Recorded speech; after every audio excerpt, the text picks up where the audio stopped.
Hey there.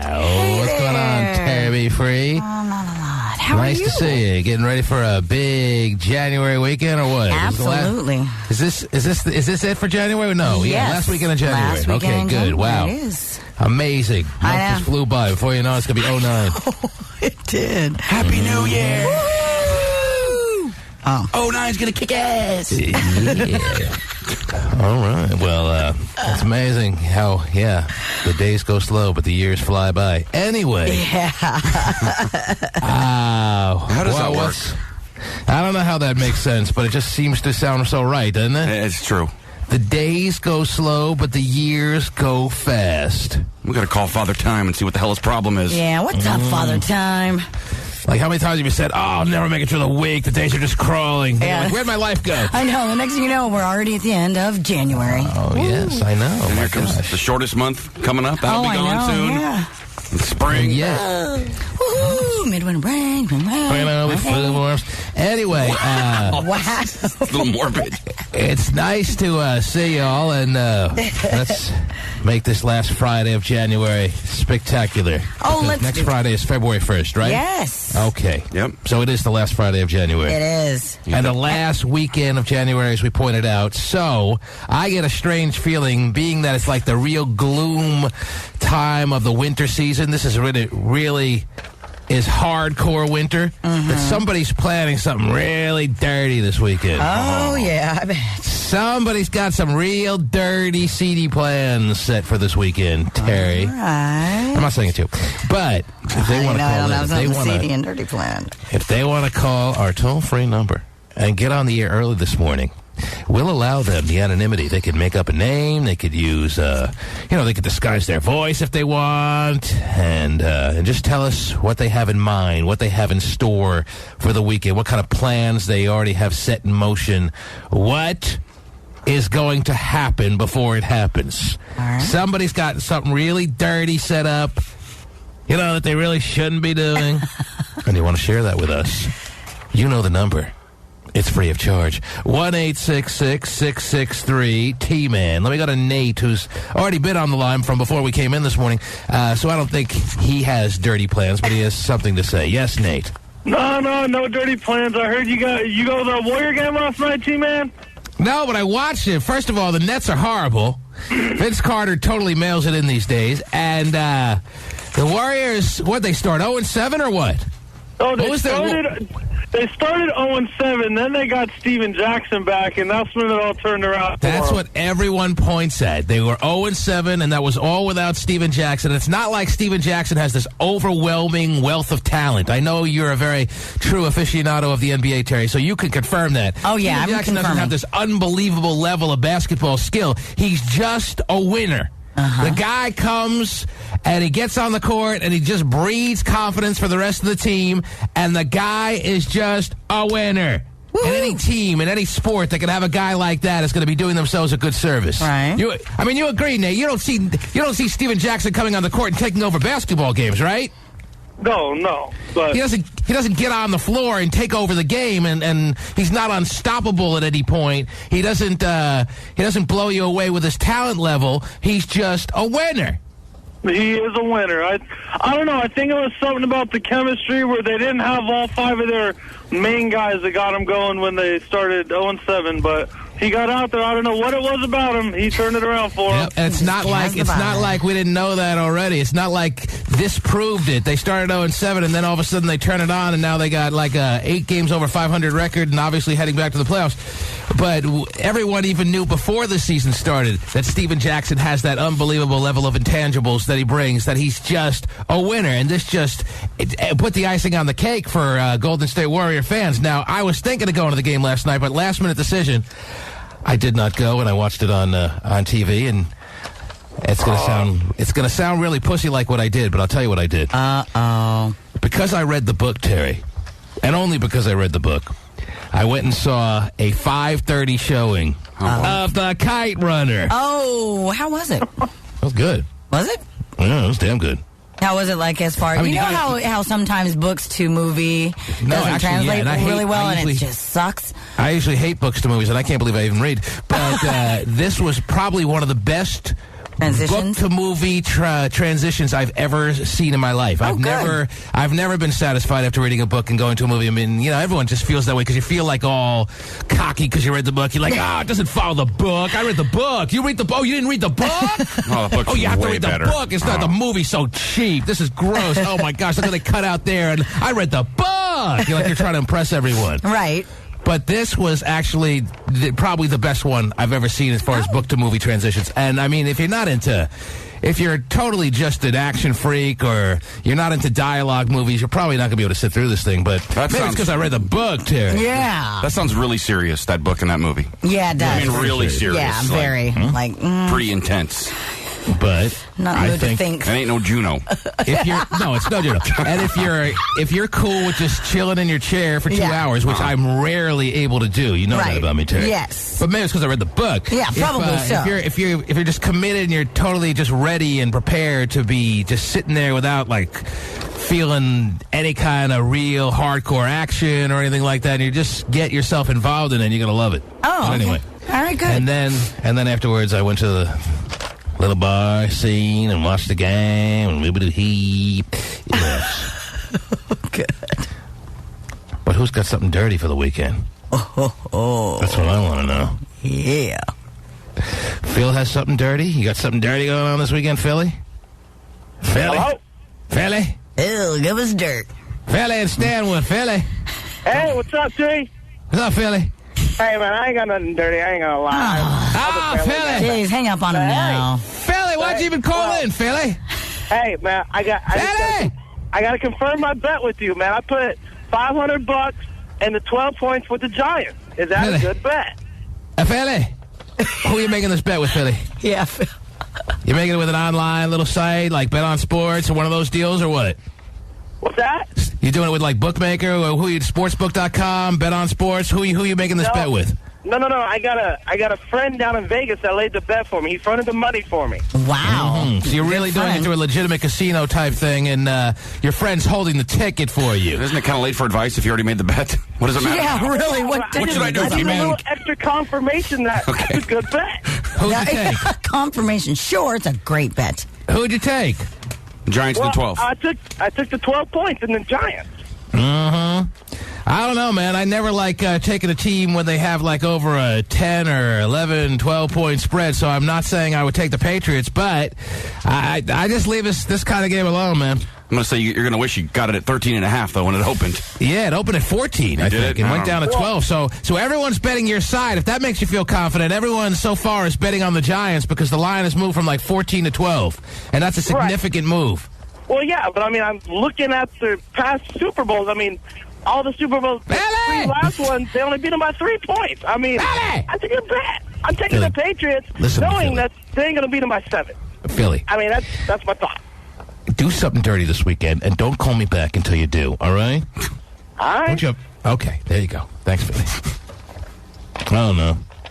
I say you got about a 50% chance to win. One thing I do know, I'll probably take down about 12 avocados during my guacamole. That you can bet on. David, what do you got? You doing something dirty this weekend? Anyone doing something dirty? What's going on? Oh, me doing something dirty? I'm too old to do dirty stuff. Oh, geez. How old are you? Really? I'm 21. How old are you, David? I'm pushing 40. Never too old. There's still time. This is the time you're supposed to really panic and do dirty things. I started doing dirty things at 6 years old. I grew up in Jersey City. What would you rather do instead? You gonna go out and buy a vet? Come on, David. That's not dirty. Go out and steal a vet. Exactly. Dirty. That's the only alternative, though. If you're not going to do something dirty and you're having already a midlife crisis, you have to go out and buy a vet. I'm doing my midlife crisis with a sugar mama. So all right. So what'd you call for then? If you're not doing something dirty and you're just taking up space on the phone lines, what'd you call for? Exactly. Good morning in the first place. But no, you were talking about earlier about book the movies. I Am Legend. Book the movie sucks. I Am Legend was a book? Yeah, I Am Legend was a book. Really? I didn't even know that. I saw the movie. I like the movie. That's like a 50s book. No. I'm saying so forth has transitioned from book to movie. The book was a white guy, blonde hair, blue eyes, and they were vampires. Well, that's what Will Smith is. And in the movie, they're cannibals. Well, that's what Will Smith is to a lot of people. He's blonde hair, blue eyes, and... well, I mean, the bad part is Will Smith is on the cover, though. Of the book? Yeah, of the book. That's weird. So they put Will Smith on the cover now that it's a movie, and inside describes a character who has blonde hair and blue eyes. Exactly. The second page describes the guy. He's not on the cover of the 1954 book, obviously. And Will Smith is not offended by that to some degree. I guess it's part of the commercial rights of him being in the movie. But whatever. All right. Worst book to movie. Thank you. That's what I wanted. I don't want people calling in with stuff dirty, Terry. I want people calling up telling me what they think is the worst book to movie. That's what I want. Well, you have to, I mean, you know that just because you brought up the fact that you did go see that movie and we started talking about that, for whatever reason, you read the book, and it was the best transition from book to movie you've ever seen. Yeah, now everybody wants to, give their opinion. That's what I want to talk about, Terry. I want to hear about the woman who's finally going to let her neighbor, who's been checking her out for the past 6 months, have it this weekend. Right. Red Roof in, Terry. I don't want to hear about that behind his wife's back, and while she's riding him like a bandit on the way out of town, Terry, she's going to tell him what a dirty boy he is. Right. Gee, man, I thought One Fish, Two Fish didn't stick to the story. Really, there was no blue fish, and really disappointed me. And the big fish wasn't big enough. And if he ever wants to have sex with her again, they can't do it in a hotel. Next time, they have to do it in his house where him and his wife live. Terry, I don't want to hear about that story. I want to hear about what book didn't make it as far as the movie transition is concerned. That's what I want to hear about. I don't want to hear about your dirty plans for this weekend. No, forget it. Vinnie! Philly. 1-866-663-T-Man is the number to call. Just getting started. Back after these words. The T-Man Show. That's Amy Winehouse checking into rehab. The troubled singer was pictured today being taken to a London treatment center by her mom and dad, and she appears reluctant to go. Yeah, I bet she said no.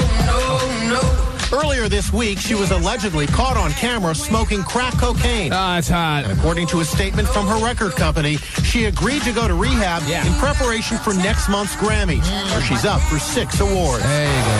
That's her inspiration. Yeah. Waiting for the Grammys, she's just sitting around, sucking on a glass dick. Yeah, wonderful. Definitely. That's at least nice. she's hopefully getting some help. Good timing for her to be nominated for 6 Grammys. It'll get her to go to rehab. Maybe this will be helpful, Terry. Yeah, take that, American Idol. Mm-hmm. So if only all the other people out there who are addicted to crack would be nominated for 6 Grammys, maybe the world would be a little bit of a better place. You know what I'm saying, Terry? Mm-hmm. Yes. I think when you're wandering around Central Park in nothing but a bra and jeans, it's probably time for help. Mm-hmm. Either that or hopefully somehow someone will walk up to you and say, hey, dude, you just got nominated for 6 Grammys. Oh, okay, I'll go to rehab now. God, that's crazy. Yes. What else is going on in the world this morning, Terry? Last Friday of January. What's on the agenda today as far as news that is hitting your wires? As far as news is concerned, Fox News anchor John Gibson, apparently people are a little upset with him because he was kind of joking about Heath Ledger's death. Yeah, I heard something about that. Yeah. He made jokes about it, and what was his jokes? I got confused. There are a couple of stories about Heath Ledger. Isn't there a story about some group that's planning to protest his funeral because he was in Brokeback Butt, or what? Yes. Yeah, but they're not a legitimate group. They're complete idiots who they picket everybody's funerals. Do you have that story anywhere, Terry? What's that group? They picket everyone's funeral? They even picket dead soldiers because they were part of the war and it's unholy in God's eyes. So, well, if they picket Heath Ledger's funeral because he was a character playing a part in Brokeback Mountain, that's pretty. But you could pretty much make a case for them picketing anything. But in their minds, everybody's unholy except for them, pretty much. So if you're in the military and you die, they'll picket your funeral because you were in the military. Right.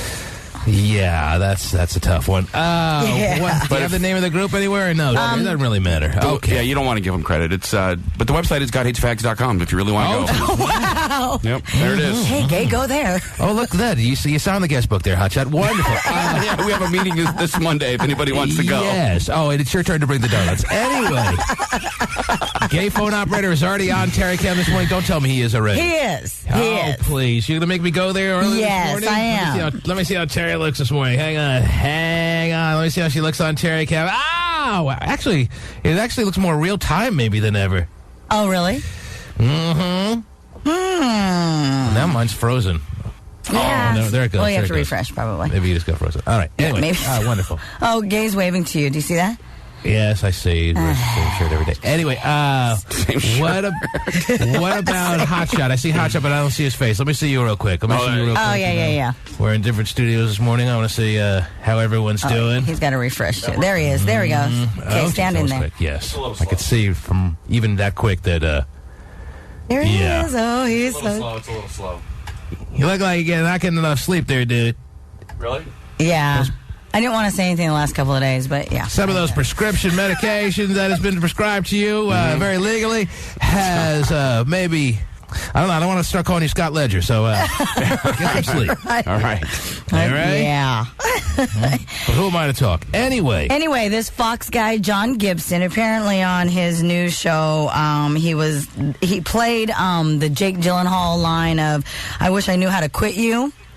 And I his didn't see joke, the movie, but yeah. Anyway, and his joke was, I guess see the movie. No, but you read the book. I found out how to quit you was his little joke. Nice joke, huh? Get it? And now he figured out how to quit him. Okay, yeah, and he made light of his death and stuff like that. So, how he defended himself was this quote: "I feel bad about his death, but there's no point in passing up a good joke." Oh, so it doesn't sound like he's too, remorseful for making fun of it.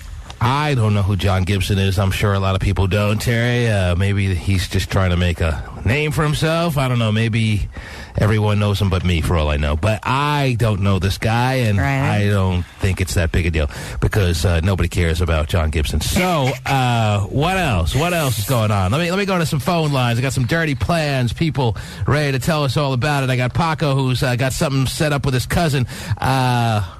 That's pretty fascinating. Marcus has been waiting. Yes, Marcus, what do you got? Hey, what's up, T-Man? How are you, sir?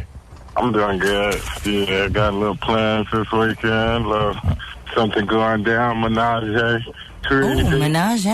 You got a little menage going on this weekend? You got it all set up and the ground rules are laid out with your girlfriend, your wife, your what? Eddie, it ain't really set up. The ground rules ain't all set up, but it's been... Because that's what women make you do these days. They make you set up prearranged ground rules before you can get into the menage a trois, And they make sure that you don't impede in areas that you haven't agreed that you wouldn't. Like, she makes you basically sign waivers these days, the women of America, that you won't penetrate the third party, but you can do this, that, and the other to her. But as far as real, true intercourse with her, you got to sign on the dotted line now more than ever because women don't want to find out in the throes of passion that that's what you really wanted, and it upsets them, and it leads to fights and all kinds of trouble. So you haven't...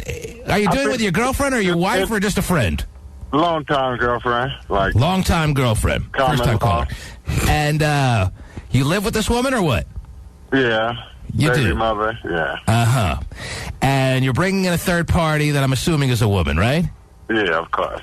Oh, jeez, of course, yes. And he doesn't have Brokeback Mountain on DVD. I'm ready. Where's my towel? And she hasn't come to you and said, we have to talk about what is going to transpire in this threesome. She hasn't given you any kind of lingo like that, because that's what I'm talking about as far as the ground rules. It's put in the, guise of a discussion, but it's really her saying, we got to make the rules right now. She hasn't hit you with that yet, or you don't think she will? Nah. Wow. No, they got to be just something spur of the moment. I got to get one of them long-time girlfriends there. They're pretty... No kidding. They're pretty laid back. Yeah. So you can pretty much do whatever you want. It's a free-for-all. You're not going to get any dirty looks. You're not going to get any gasps. You're not going to get any... I'm going to get dirty looks. You are? But you don't care. Nah. If your girlfriend starts giving you dirty looks, or she gasps, or she gets angry, and she starts holding grudges after the fact, you don't really care. You just... See, this girl been around, and when she come around, my girl start acting right.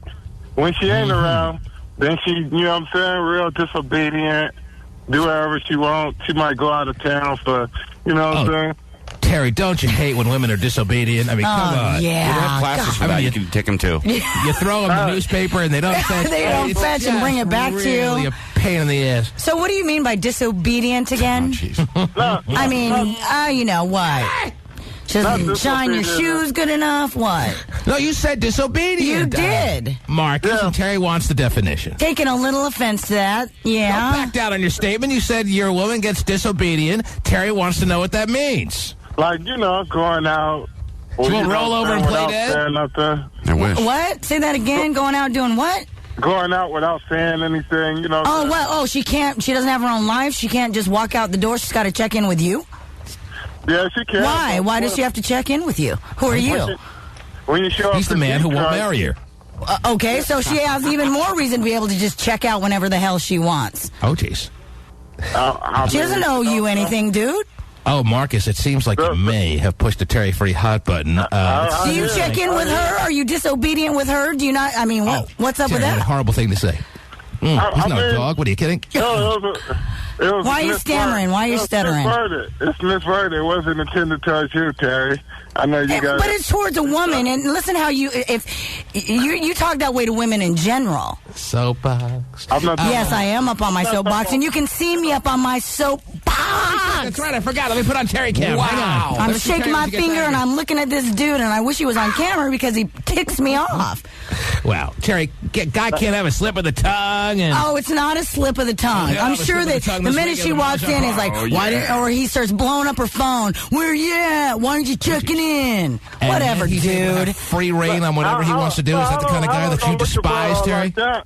Well, and that's the thing. Yes, that's what he thinks. Oh, well, you know, I'm the man, so I can do whatever I want. But you being the woman, you must obey me. Well, that sounds pretty much dead on. But come on now. It is. Why did you say disobedient, dude? It's just, you know. No, I don't. I'm asking for an explanation.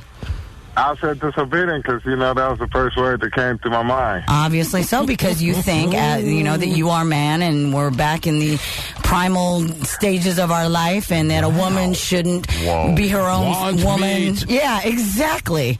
Sounds pretty good, actually.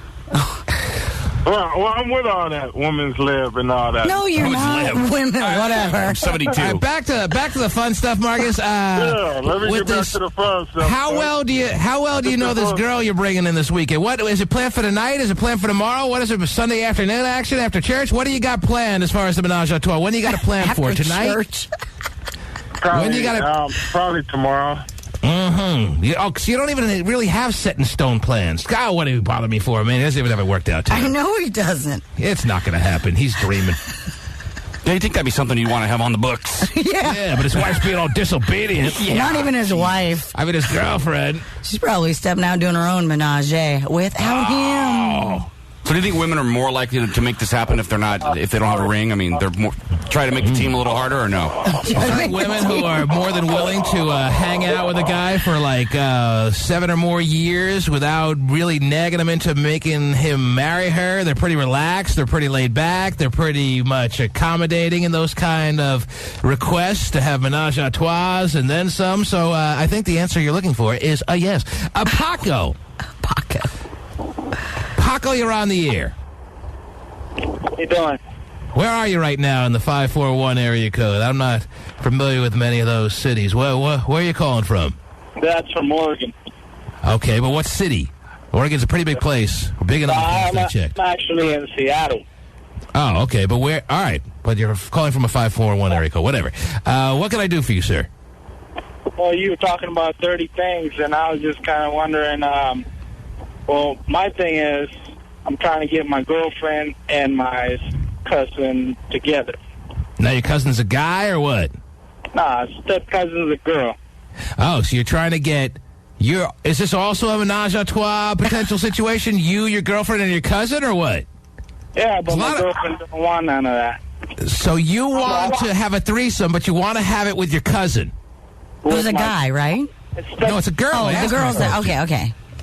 He wants to have a menage a trois. A lot of people are doing their cousins these days more than ever. It's not just for people in Arkansas anymore, too. I know. I thought there was some kind of weird thing with that, but obviously, like you say, it's not. Hey, people are saying, hey, third cousin is distant enough. I have so many third cousins, and it only stands to reason that if you have 15, 20 third cousins, that a couple of them are going to be hot. Why should you turn them down when they're so accessible? They're sitting there at the family picnic. You're already doing the three-legged race. Why not just take it to the next level and start nibbling on the measy? Woo! So, you're trying to work out a situation where your cousin and your girlfriend and you get together and do something real soon. Is that what you're telling me, Paco?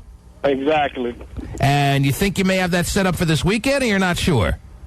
Well, that's the thing. I'm not really sure because my girlfriend's kind of like into it a little bit, and but she hasn't. She's kind of wavering. She hasn't really given you full consent yet to make this happen. Exactly. If she gives you the word that she's totally in, then what happens next? You call the cousin and it'll all be taken care of, or you have to convince the cousin after you convince the girlfriend? Oh, no, my cousin already wants her, so. Oh, so she's totally in. So once you convince your girlfriend, then it's on. Then it's on. Wow. Okay, let's call your girlfriend. Let's get this finalized. What's the holdup here? Can I ask a quick question? Maybe the girlfriend thinks it's pretty odd that he wants to do, her with the cousin. Wouldn't that be kind of weird? Your girlfriend or your cousin? Who's hotter? But that's what I'm asking. Now, if this actually does happen, are you actually going to participate? Are you going to do something to your cousin, or is it just... Yes! No. That's what we're talking about. They're going to have a threesome, Terry. Listen to what I'm saying. This. Yes. Listen to what I'm saying. I can understand that. Blasting his cousin. Okay, yes. So he's going to actually have sex with his cousin. That's right. Paco, so it's not just cousin, and he's not just going to watch his cousin do his girlfriend. Come to grips with it, would you? I can't. Terry cannot accept this. Terry is just unwilling to take this in. His cousin won't be. What's that? What's that, Paco? I said I might let them two start and then me help them out. Right. I mean, you're going to let them get a head start, and you're going to watch for a while, but then you're going to put your goggles on and dive on in. Oh, yeah. I mean, there's no point in just sitting there Terry's watching. disgusted again. That's 2 calls. So you're actually going to do your cousin? What did I just say, Terry? I'm asking. I know that. I'm trying. It's not just for Louisiana anymore. It's not just for your most rural areas of the deep country south anymore. It's happening in major cities these days. Wow, I can't even imagine. Dudes are having... No, she's not my blood cousin. She's my step cousin. Oh, never mind that. It's not hot anymore. You just ruined it for him. Now, wait a minute. I'm assuming that the cousin is probably hotter than your girlfriend. Is that right? Is that fair to say, or what? They're both pretty good looking, yeah. Oh, come on. They may both be pretty good looking, but one has to, by law, be hotter than the other. There's no such thing as they're equal. So yeah, tell me, I don't believe in the line, oh, they're the same, they're equal. Bull crap. One has to be better. Show me all the women in the world, Terry, and there are no equals. One is always better looking than the other. Don't give me cop-out answers, not on this program, that they're equal. Don't give me a cop-out answer that they're the same. Tell me right now which one is better looking, because that was my question. You don't get an easy pass on this program. Which my one's cousin's definitely better looking. Wow. I like he's still, even though she's a step cousin, and I guess he still refers to her as his cousin. I guess that makes sense, though, even though she's a step. But anyway, let's say she was a third cousin. Let's say you were blood related, but she was a third cousin. Would you then be reluctant to have this situation that you're trying to set up, or would you still be as full board to try to make this happen? Oh, hell no. I would not do it. If she was my third cousin, I wouldn't do it. If she was blood.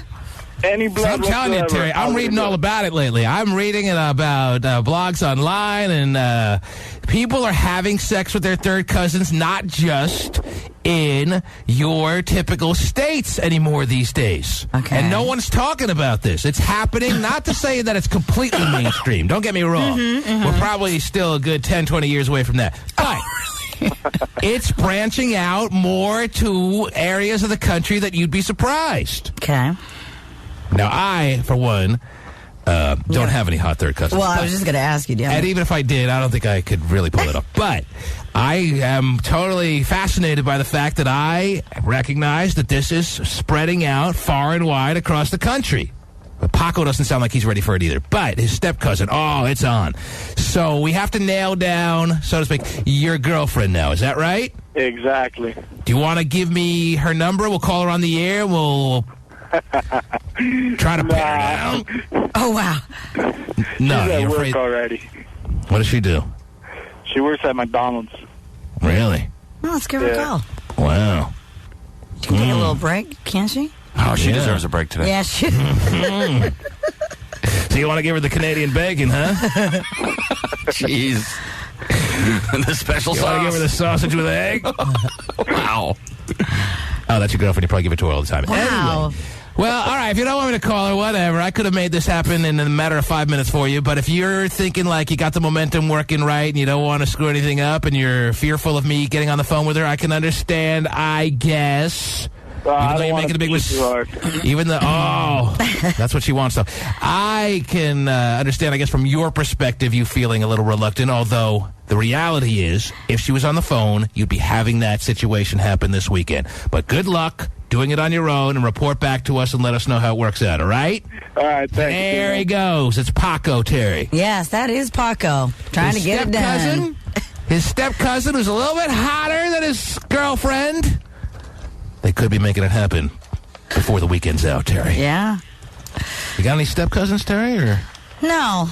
But, you know. I do. I used to live with one. Oh, yeah, really. Hot? Really good looking. Would you have done it? Mm-hmm. Hey, I like to say I wouldn't, but I definitely would have. You want me to call her there? I don't have her number anymore. I'd love to. I can make it happen. I can make it happen in a couple of seconds. The T-Man Show. Yesterday, we told you about the student who got an earful when he called the home of a high school administrator to ask why he didn't get a snow day off from school. Oh? Well, the administrator's wife gave him a piece of her mind about calling the house. Oh, yeah. Now, the snow day boy is telling his side of the story. Snow day boy. Snow day boy. The kid on the receiving end of that phone message is speaking out today, apologizing for posting the now infamous call on the internet. He's apologizing. What about this wench principal's wife here, Terry? When is she going to come out and make a statement? For berating an 18-year-old when it wasn't necessary in a premeditated fashion the way she did. She got caught up in her emotions. I've told you that before. She's trying to defend her husband, protect him. So you remember the everything story like from that. yesterday, Yes. then, don't you? Yes. Dude expected a snow day. I thought it was a girl student, actually, by the way, when we talked about it yesterday. I didn't know it was a guy. But he was anticipating a snow day because they were expecting a blizzard, and he woke up the next day, and it was kind of less snow than everyone expected, so some schools were closed, some weren't. His school was open. He called his principal to question his judgment. Principal didn't answer, and his wife then fires back a call because she saw his number on caller ID and leaves a message berating an 18-year-old. Oh, it's not like that kid's never, been yelled at before. Not so innocent. Fine. Doesn't make any point to me, Terry. Doesn't need to be yelled at by this woman who he doesn't know from a hole in the wall. This frustrated wife. The kid on the receiving end of that phone message is speaking out today, apologizing for posting the now infamous call on the internet. I didn't expect this to happen. I didn't intend for it to happen. 18-year-old Devraj Corey was berated by the wife of his high school administrator after he called him at home to complain about not getting a snow day. He is out almost every single night of the week at meetings for snotty-nosed little brats. When is she going to come out and say, I'm sorry, I shouldn't have taken out my marital frustrations on this 18-year-old that I've never met before. My husband's never home. He doesn't attend to my needs. I haven't had a big O in who knows how long, and I took it out on Devrai Corey, or whatever his name is. When is she going to make a statement, Terry?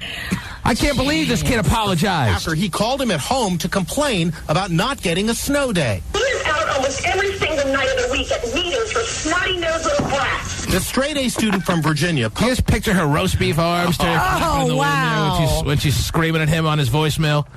Do you just picture like a real chubster lady just screaming like a banshee into a phone and on a voicemail of a guy who's 18 that she never even met? Yeah, don't stop. I like that visual. Wow.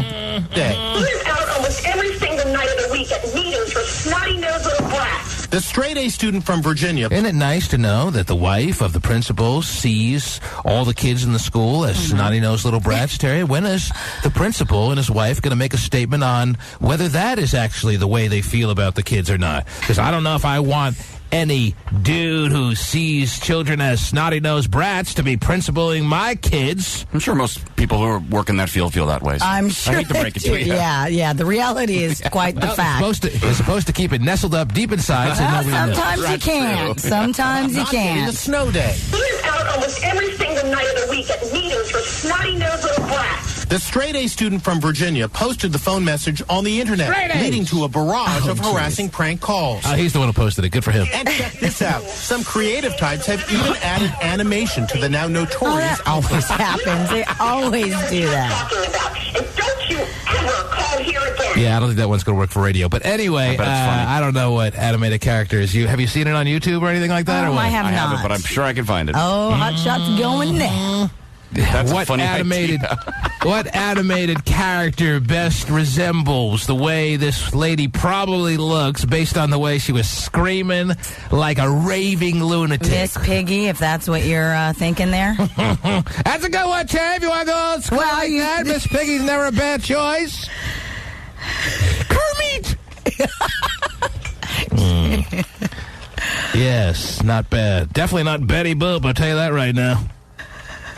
No, definitely not. She ain't no, as far as what's in my mind right now, I think Miss Piggy's still so far the best. But he's apologized. Yeah. And she's said nothing. Well, probably because he said, I know you were trying to defend me and come to my aid, so on and so forth. But he probably thought it was better that he just speak for both of them. Maybe that's it. Who spoke? The principal? The principal. Maybe he's like, The principal didn't make any statement apologizing. He was pretty much still condemning the kid for calling. Well, I said yesterday the kid was wrong for calling, but not nearly as wrong as this nutcase wife of the principal who called and yelled all kinds of crap. I'm not even going to... You know how I feel about that. I think she's fine. Well, then we'll move on. What else is going on, please? Well, I'm still waiting for an apology from the roast beef armed wife, but we'll move on, Terry. Go ahead. Yes, go ahead, Terry. Just to let you know that Rambo is coming out today. Pinch me. I'm so excited. Yes. It's going to be so cool. I read the book, though, Terry. Oh, I know. And I don't think the transition is going to be very good from Rambo. What is it, 17? What is it, 4? 3? What is it? Rambo 4, yeah. Yes. I think there's been 3. I think I saw 1, maybe 2. And I think I'll take a pass on 73-year-old Rambo. Come on, you went to Rocky, right?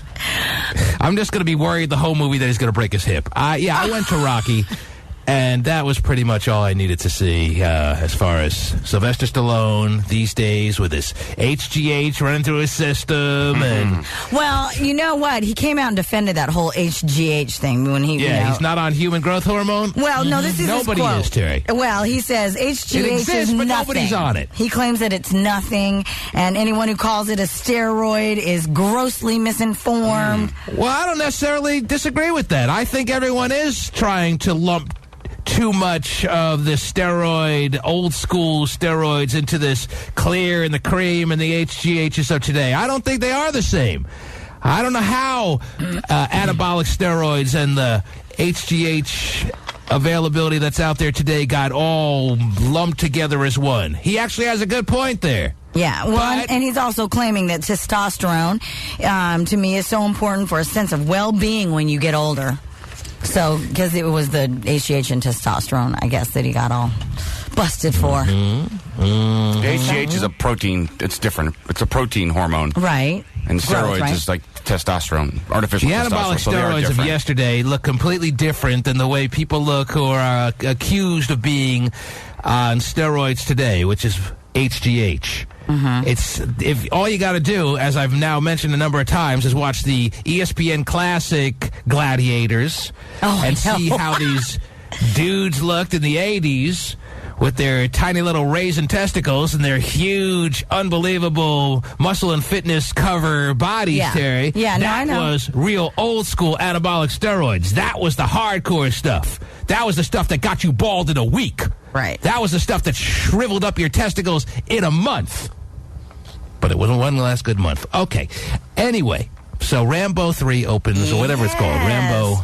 I think it's what is Rambo. it called? It's just Rambo. Just like Rocky. Rambo. Just Rocky, just Rambo. Time to make some money. I'm getting old.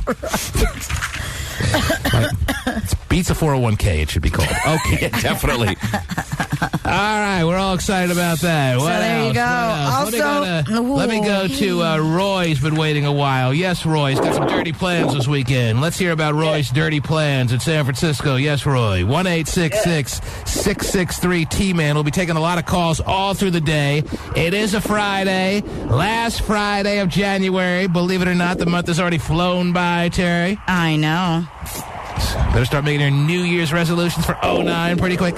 Roy, what's your big plan this weekend? Oh, yes. Actually, I have a report. I called sometime in December, and I was able to get my ex. Hello? Yes, we're listening, believe it or not, Roy. Oh, yeah. Oh, okay. Get your ex to do what? Oh, I was the guy that was, I don't know, married. Next thing you know, I work with my old coworker all of a sudden when I get out of the service. What is Roy on the top of the Swiss Alps there? I guess so. To yodel? What's with the unbelievable level of breeze going by him right now? Your hairpiece is going to go flying off, Roy. Be careful. What are you talking about? I don't know who you are, Roy. You better tell me real quick.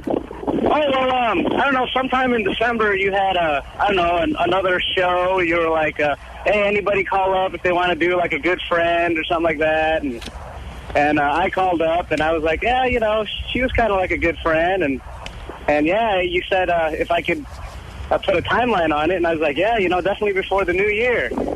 So, what was this guy talking about, Terry? You know what? For once, I have no idea, because usually I can remember certain usually things. I don't know, but Terry can figure out what the caller's talking about. But I am lost, dude. Anyway. Who, you had sex with someone? Is that what you're trying to tell us? And you told us you would, and you made it happen, and now you're calling up to tell us all about the conquest? Is that the deal, or what? Exactly, yeah. And you said that, we were. Yeah. Thank goodness. I was like boyfriend, girlfriend in like the early 90s, and I couldn't do it. It's like, the year 2007, and I did it. All right, Roy. Congratulations on that. And hopefully you have many happy returns. Let's go to John. Yes, John. What do you got? Yeah, I'm sorry to keep beating up a dead subject here, but the whole thing with the girl calling in on the snow day, I fully 100% support the principal and his wife. The key word of this whole thing is respect. And once that student disrespected the husband, same situation with me. If my wife had some coworker that called her and disrespected my wife, I'm going to be all over that guy's ass. Right. All right, listen. First of all, it turns out it was a boy student. It was a dude. Anyway, also, what do you mean by disrespect? I said yesterday that it, was inappropriate that the student called the principal to question his judgment, but he never even got to speak to the principal. So you don't know what kind of disrespectful things were said, because the likelihood is nothing was even said unless the student left a message which we don't know about. Now, are you saying just by calling the principal that in itself is disrespectful? Yes. Well, you know what? Maybe a tad bit, fine. But not nearly as disrespectful as some nutcase roast beef arm wench wife calling back some 18-year-old. She has no clue as to who it is, and she's screaming, calling him and all the other students in the school snot-nosed brats. That trumps any level of disrespect. No, and that's the problem with schools in the system now, is because in the day when schools were normal and the way that they should be, no way in the world would any student be allowed to get away with calling a teacher or principal at home and questioning their judgment. Instantly they would have been expelled. Nowadays, students get away with that. It's total garbage.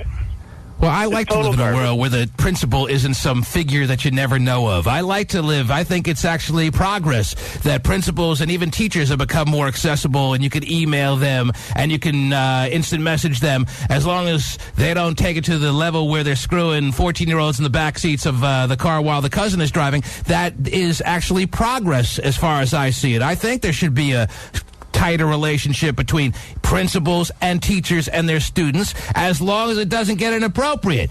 Right, now, when you get to the point of questioning their judgment and calling I was just them about home, to say, with that said, calling the principal in this fashion was wrong, and I've already laid that out there. That's a breakdown in the structure of authority, and it shouldn't be able to fly. It should be completely unacceptable, and the student should be reprimanded to the fullest extreme. It's a total breakdown of the respect of authority. Even feeling the way you do. Even feeling the way you do, which I disagree with, but even feeling the way you do you think then the wife was warranted in calling the student back, who she's never met because she never goes to the school? It's not her job. Maybe she's got another job. Maybe she stays at home. The likelihood is she doesn't know this person from a hole in the wall, and she berates, screaming like a nutcase on this 18-year-old's voicemail. Do you think that was justified, given the fact that if you are, and people agree, this kid was way out of line? Do you think she did what was this kid had coming, or what?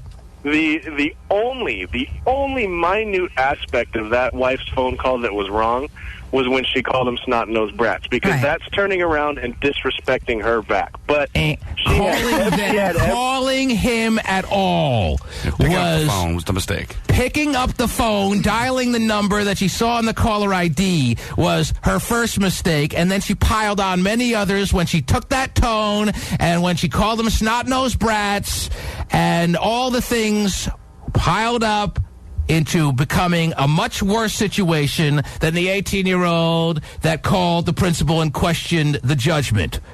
All right, but fine, they're both wrong. But she compounded it a little bit, though, didn't she? For you to sit there, and I can't believe anyone, I love to play the game of who's wronger, Terry. Who's wronger? And in the game of who's wronger... In the game of who's wronger, yes, the fact that anyone out there could say the student was wronger than the wife is absurd to me. Well, I'm absurd to you. Where's people's levels of judgment?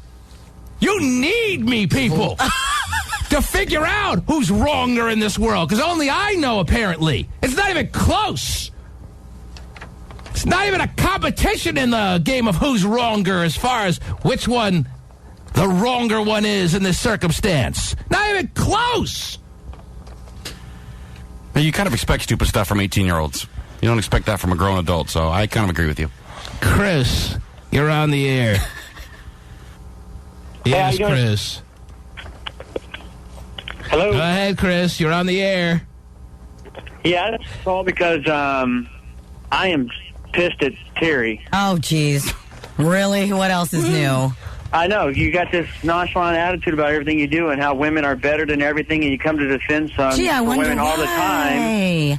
But the thing is that I figured you was going to be the sensible person on the show. I've been listening to y'all for a long time now, and I know T-Man likes to stir things up, and I like that about him. But I figured you'd have a unbiased opinion about how things are supposed to go in this world. And what are you referring to in particular? Yeah. What set you off this morning? Whenever she said she went off on that guy about him saying disobedient. Oh, that is disrespectful. Think about it. That has nothing to do. Chris, would you like to be referred to as disobedient? Would you? Does any person want to be referred to as a term that you'd usually reserve for a dog? Yeah, that's. Oh no, not at all. But the thing is, maybe he's not so articulate like Terry there. That has nothing to do with being disobedient. I mean, being articulate. It has nothing to be being that. Disrespectful. But in the wedding vows it says to obey, so who knows? A lot of people are taking that out, actually. And then right off the get-go, you're like, hey, he's all one of them guys that blows the phone up every time the lady gets back home. And did you not hear him say, I asked him specifically what he meant by being disobedient. He said, well, she leaves without calling me or telling me where she's going. Right. But that's a disrespect. That's like a respect thing. Like you, if you had a partner, wouldn't you call him and be like, hey, honey or babe, I'm going out tonight. I like babe. Da-da-da-da-da. Instead, nowadays... But, you know, but the thing is that he makes it sound as though it's required. People who do that and they do give the respect, they do it because there's no issues. There is no need. They do it just out of respect. You're right. They do it out of their own free will. Right. They don't do it because they're required to do it because they have to check in. Right. They have to be accounted for at all times, is what you're saying, Terry. Right. Terry gets very sensitive of a man who lays down laws and is so dominant that he has put fear in the woman he's with's eyes and mind and soul and being, and she has been in that situation, so she stands up to try to fight for those who she feels may be in that situation and can't find their way out. And that's why that's a hot button for Terry to be free. Yes. Ironically enough, married a law enforcer. But also, doesn't she say, well, maybe that lady should be more courteous and say, hey, you're all in a relationship. She should just call. It's just like being courteous and respectful to one another. Well, but I never hear her say it should come from the guy. I always hear her say, well, the guy's just being overzealous and he's jealous and this and that. And why don't you say the woman's just being disrespectful or being not courteous to the relationship? Overzealous and overjealous. Wow. Sir, why don't you go to Terry Cam right now? And to make amends, Terry is not only going to blow you kisses. Oh, I'm blowing him kisses? He doesn't like me. TManShow.com. Well, that's why I always like to have sex and with then women that she don't jumps like me. she starts backing up the wife of the principal. I would do it even if it was a guy. I'm one of those people that you talk about respect and things like that in a relationship. I think that's why I don't have a problem with a man or a woman coming to the aid of their significant other. Let's get back to I think that's what it's all about. Only going to blow us all kisses I'm not on blowing Terry anybody Cam, kisses now. but she's going to rub her big, oversized breasts up against the camera. I told you that. I'm not doing that. They're overzealous and they're overjealous, her boobs. All right, you could. I'll let you off on one of those two, Terry. Well, actually, no. If you gotta, you don't have to blow the kisses, but rub those big jugs up against Terry Cam. Come on. No. Oh, jeez.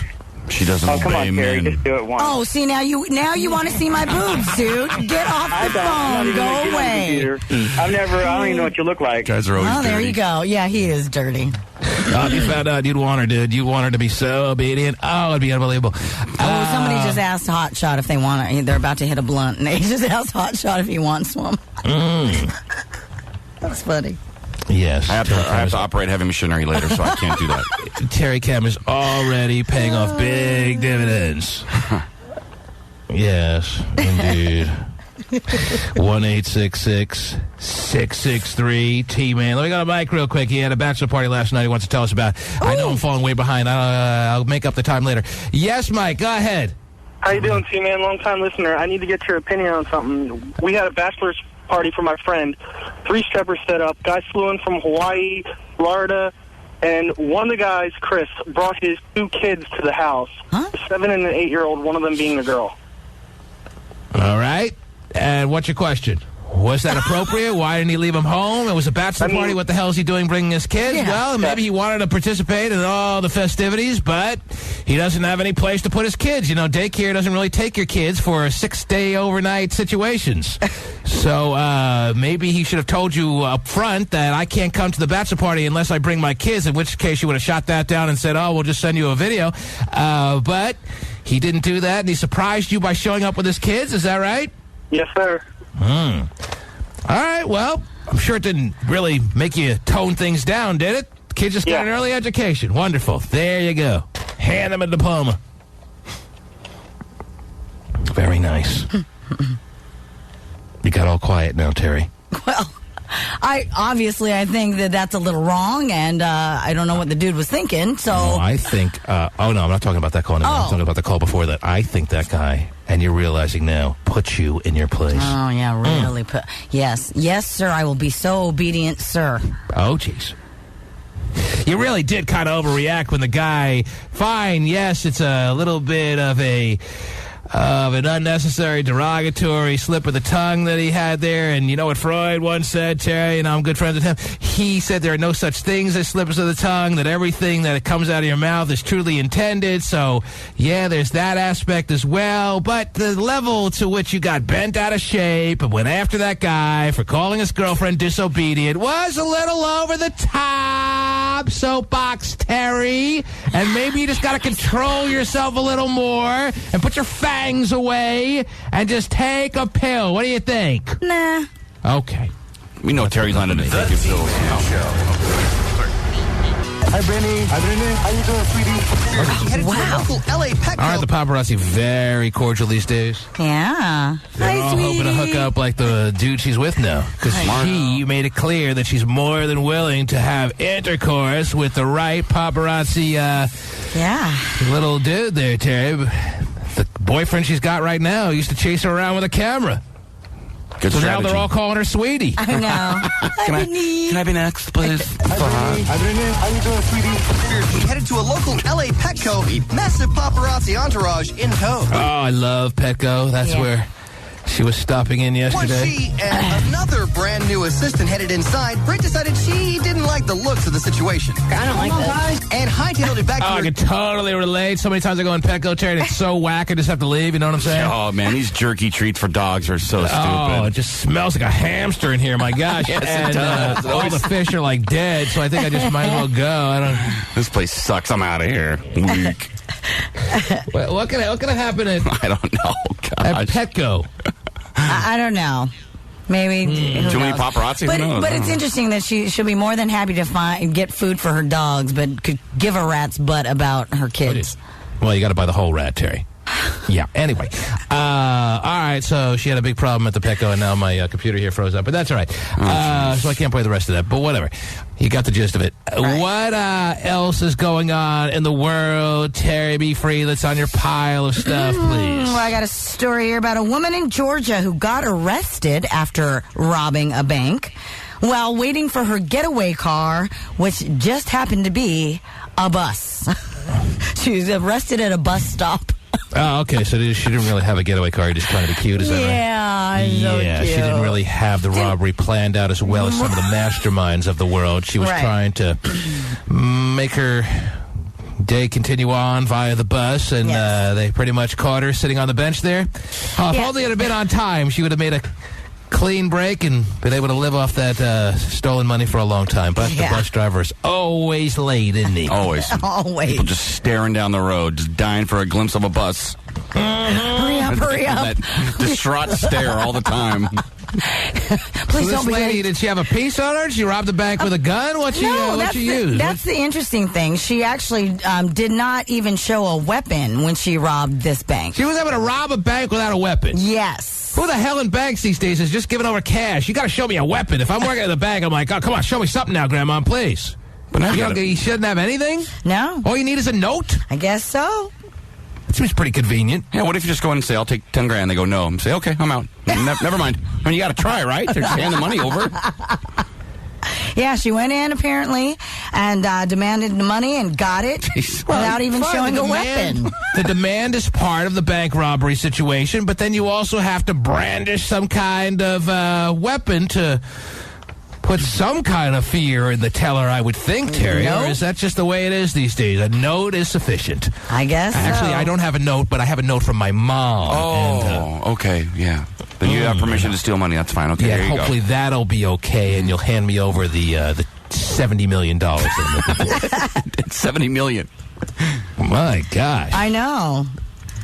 Are these bank tellers these days such big pussies that you could just pretty much hand them like a cocktail napkin with a little scribble on it, and you get everything you want in the bag, or what? Maybe they hate their jobs and they love to watch their employer get stuck for $2 million. Maybe that's probably the way they're instructed these days. No confrontation. Right. There's gonna be a little black dye that explodes in the bag when they leave the bank anyway, so they're not getting any money. Don't worry about it. Just get them out of the bank as quick as possible. Is that true about the dye, or is that a myth?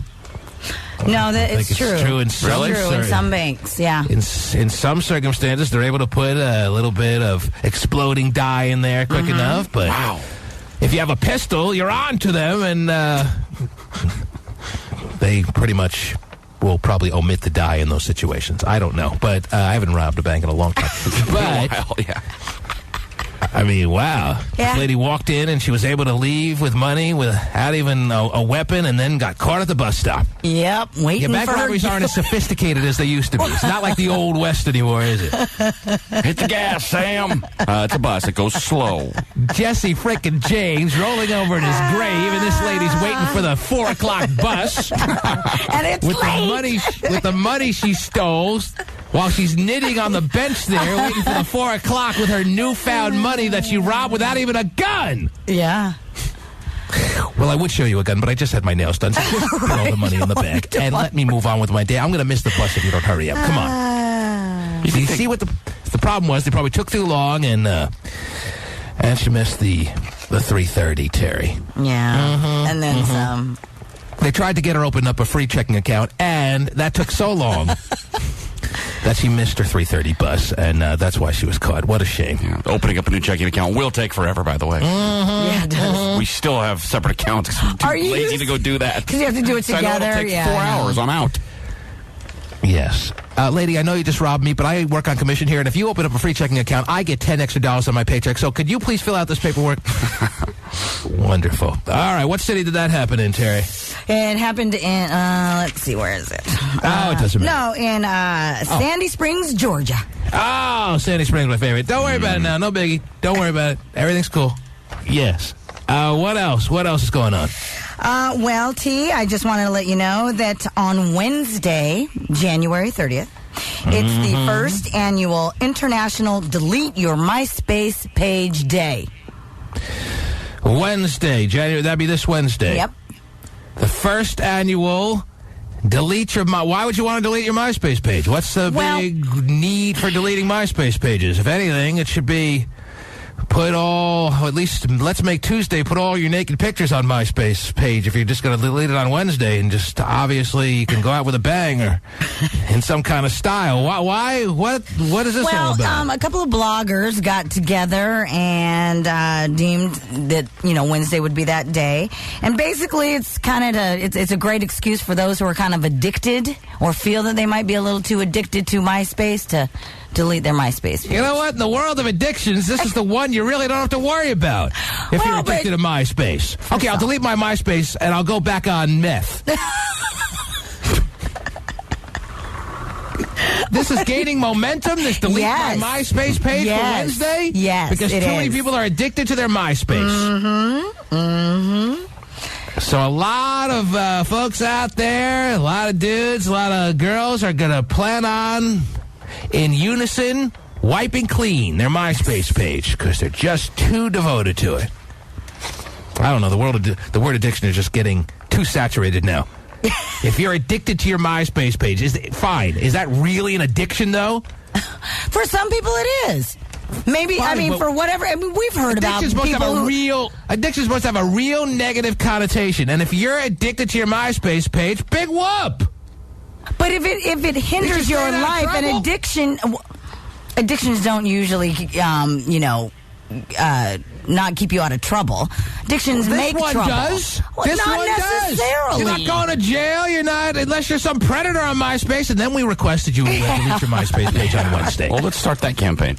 Yes, for those who make MySpace a predator's playground, we would appreciate if you take upon this Wednesday's National MySpace holiday to delete your page. All right, but dude, I'm all over it. For everyone else who's not a predator, Terry, and if you are addicted, big whoop! It's keeping you out of trouble. It's keeping you out of jail. It's keeping you out of the bottle. Well, no. But we've had a bunch of people call and say their boyfriend or girlfriend's always on it and flirting with people. Right. And it does cause trouble. Well, you know what? If you can't be exciting enough to get your boyfriend inspired, to get him off his MySpace page, if you can't be creative enough to figure out a way to get your boyfriend off his MySpace page and off the MySpace site, well, then that obviously tells me volumes about what you're all about. Because any girl who's got anything going on, Terry, all she really needs to do is have a little bit of motivation when she walks into the room to get his attention, and she should be able to get it done. And I'm talking very little motivation. You don't even need to really think about it. If you want your boyfriend to get off the computer, it shouldn't be hard. If you got anything going on, to figure out a way to distract him off the computer. But apparently, too many girls are losing the competition against the computer, against the internet when it comes to their boyfriends and husbands. So what do we do now? All these bloggers decide to, I'll figure out a way to fix this. We'll make this big ground-swelling movement of delete your MySpace page for January 30th. Then my boyfriend will actually start talking to me again. Whatever. Back to the strip club. There's always something. So that's what you're telling me? I am. Too many girls are complaining that their boyfriends are too caught up in the internet and MySpace? It's not necessarily girls. Maybe because I'm just saying bloggers. Yeah, it's girls. Maybe it's because the girls that are in the MySpace world, Terry, are interesting. Maybe it's because the girls in the MySpace world are hot. And you, standing over there in your little French maid outfit. Oh, wow.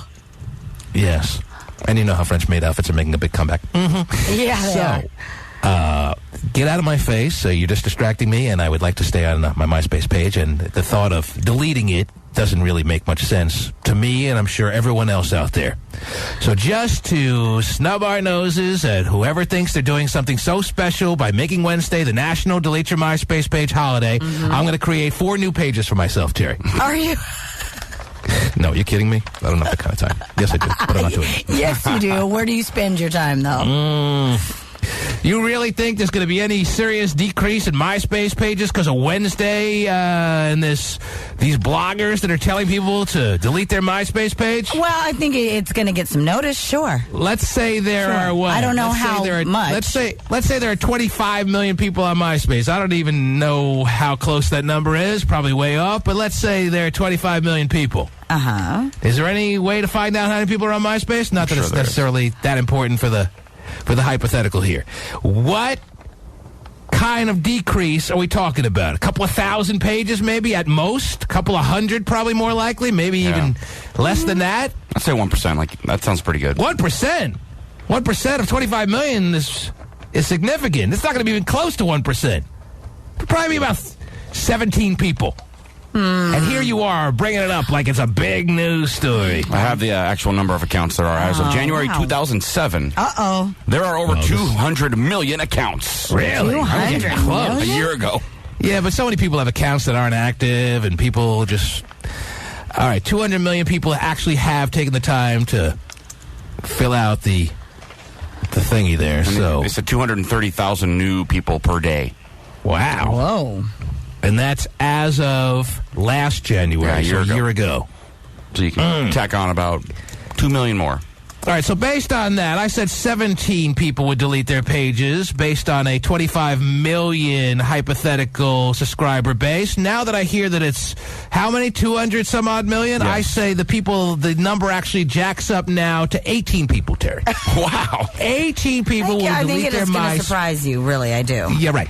18 people, I can't be surprised anymore. I know everything that's coming before it happens.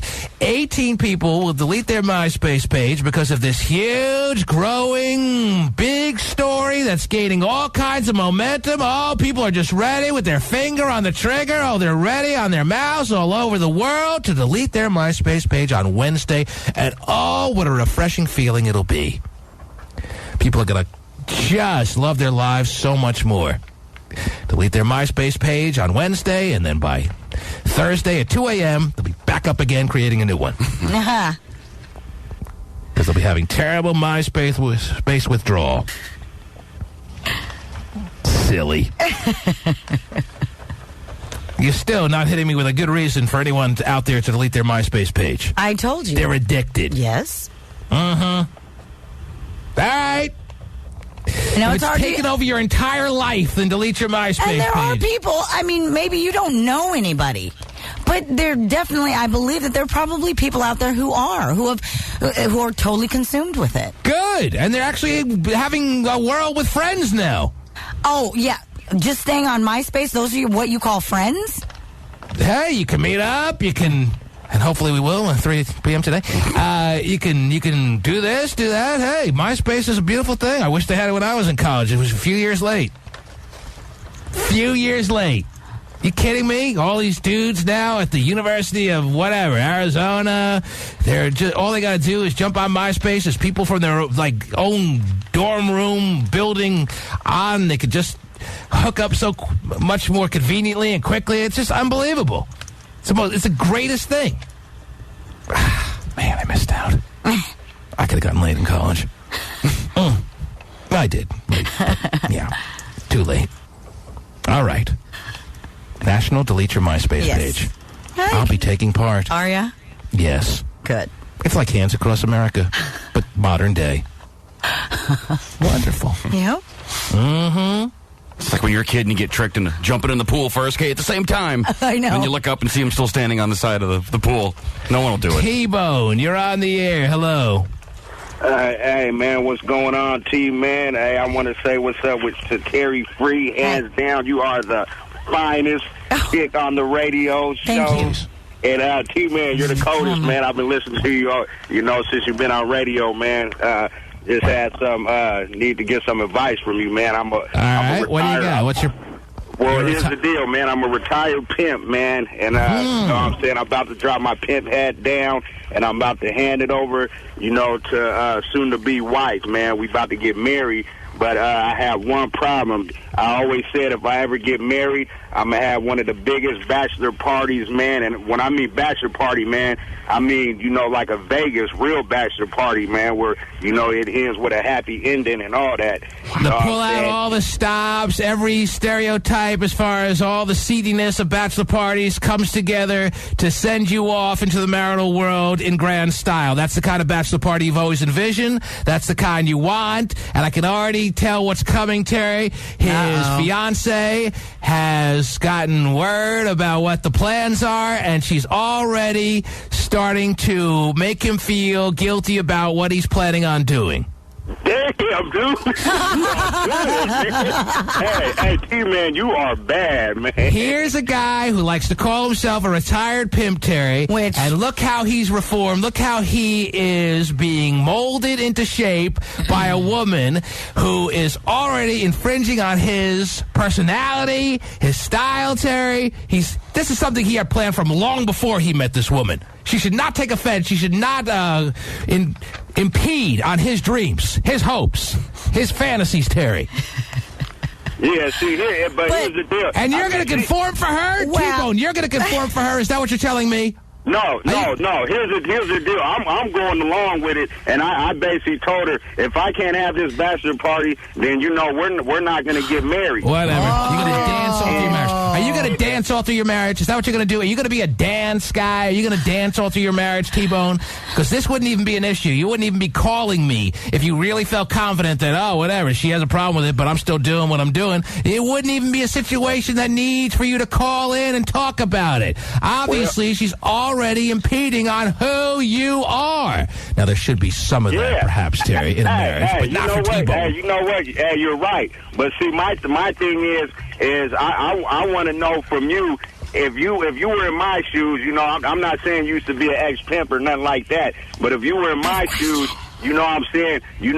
What would you do? Would you understand? I'll tell you exactly what I do. If I'm in your shoes, and this is the situation, because this woman had the audacity to even question what I had planned for even long before I met her, I now scale it up an extra, 50% on what I was planning on doing. You understand? Yeah. Everything that you had planned, and I know how seedy, dirty, and just raunchy it was going to be, and it's going to be unbelievably beautiful. Now you do that times 5. Okay. And that's the punishment that she has to get for having the nerve to start off this marriage by thinking she's going to get you to dance. He sounds nervous, though. He does. You do sound nervous. I'm worried about T-Bone. Hey, man, I am. I never even thought I would get married, man, but... she's so fine. Well, you're already married. I got news for you. You haven't said the vows yet, but you're already married, T-Bone. Here's a guy who's talking about how he's living off the pension of his pimp days, Terry. And already those pimp days are so far in the rearview mirror that he probably doesn't even recognize himself anymore. Amazing! Well, he's got to put a stop to that right now. the bachelor party, obviously still on, times 5. Wow. I said times 5. And listen to this. It's Home Shopping Network host Colleen Lopez having an uncontrollable giggling fit live on air. Oh, I love giggling fits. She couldn't stop laughing when a caller asked her to say hello to her pet dog. Say hi to Abby for me. She's Oh my gosh, it's a Home Shopping Network. Doesn't that happen every 5 minutes? It doesn't seem like it'd be that unrealistic. Does that seem like the first time anyone's ever done something peculiar?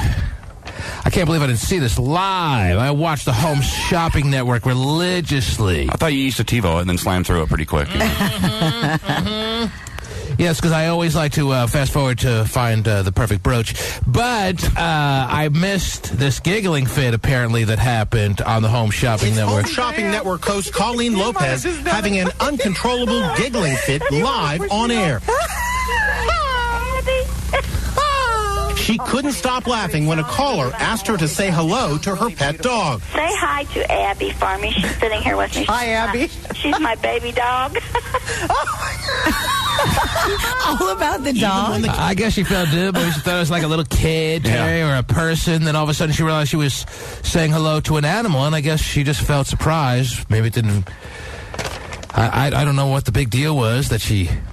that they say was laughing for like 10 minutes and had to go to commercial because she couldn't stop laughing, Terry. She's probably thinking, this is what my life's come to. She keep from crying. She started laughing. Yes. Well, she's totally all sauced up, and because she has to medicate to maintain some level of happiness, and these are the results of that, yes. She couldn't stop laughing when a caller asked her to say hello to her pet dog. Say hi to Abby for me. She's sitting here with me. Hi, Abby. She's my baby dog. Even when the camera cuts away, you can still hear her cracking up. It's an hilarious moment you just couldn't put a price on. Well, yes. I'm sure the Home Shopping Network will find a way to put a price on it. Anyway. $10 done. And if you call and you're one of the first 30, you get an extra giggle. All right. That's wonderful. I didn't even know it was still on the air, the Home Shopping Network, but it's good to know they're still doing so well. What else make is a lot on of money on that channel. It's shocking. Really? They do real big business? Yeah, they do. But Huge. aren't they competing now with like 19 other shopping channels or what? QVC and all these joints or what? No. No. Why am I hearing myself in delay way in the background there? Who's got something going on there? Is that Terry Cam firing up again and working against us or what? Terry Cam's got a mind of its own. Let me see what's going on. Why is Gay look all pissed off? Why is he on every morning, by the way? Why does he wear the same clothes? I got so many questions. Do your laundry. Do your laundry. Why is he all pissed off? He's got his arms folded. What the hell's wrong with him? Oh, jeez. He was mad at a couple people in the chat room there. Because, who? Anyone we know? Yes. Who? Jazzy and Ann Jizzle. What, totally double teaming him or what? Well, they kind of were, but they were really messing with him, and of course they get the reaction that they want. What are they fighting over? Does he still want to be a hall monitor? Yes, he wants to be a hall monitor. And so, yes. That's really the reason for the fight? He's still asking about that? Yes. Oh, my yes. gosh. Oh, now he's screaming, I'm not wearing the same goddamn clothes. Why would anyone want to be chat room monitor? What is the rush? What is the thrill of being chat room monitor? I don't know. Get it. I don't know. What did Jazzy say to piss him off? That has Jazzy, of course, now with his arms folded and all red-faced, looking like a huge tomato. What? What did he say? Well, Jazzy likes to kind of, tease him about it and throw in his face later. Oh, yeah, I'll let you do it if, he loves to throw in his face. Yeah, that's how he likes it. So. It just. Oh, God, now Gay's cussing. Oh, geez, we don't need it. It's a family chat room. I know. Anyway. Oh, wow, he told us all to F off. Headsets off. What else is on your pile, please? Then I'm going to devote most of the rest of the way to phone calls, Terry. It is a Friday morning. It is the last weekend of January, if you can believe that. The first month is already in the books, pretty much, for 2008. And anything anyone wants to talk about is going to work fine with me. Any kind of situations that you're mulling over that needs a definitive decision before the weekend hits in full stride. Now's the time to call 1-866-663-T-MAN. That's a toll-free number, 1-866-663-TMAN. T-Man, any relationship issues that need smoothing out before the weekend is fully here, now's the time to call. Anything really bugging the hell out of you that you just need off your mind before the weekend is here, now's the time to call. What is on your pile? What's the next thing you want to discuss, Terry Free? Well, I want to discuss with you how in Martin County, Florida, they have decided not to install beach cameras that apparently yell at people that are having sex on the beach. How do they do that? How do cameras yell at people? They have Yeah, apparently this is a $300,000 video surveillance and motion detector system that would recognize people having sex on the beach and then play loud messages telling them, to stop. What the hell is so bad about sex on the beach that they have to invest so much in this equipment that will yell at people? What's such the big deal about sex on the beach? Well, it's a public place. There are kids around, things like that. Well, they're probably not having sex in the middle of the day, Terry. They're probably having sex at night, and the only one really bothered are the seagulls and the homeless people. Who really cares? But I'm sure there are some people who may like to engage in that kind of stuff out if they're engaging in afternoon, daytime sex, Terry, then they're probably not going to care if some camera is telling them to stop.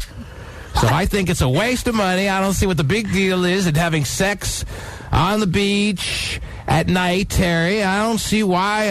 They probably don't see why either, because they're not going to be investing in the equipment that they once considered themselves taking in as part of their beach equipment. So obviously they've seen the light too. Because please enlighten me. What's the big deal? Well, the seagulls sex on the love beach it. is a beautiful thing.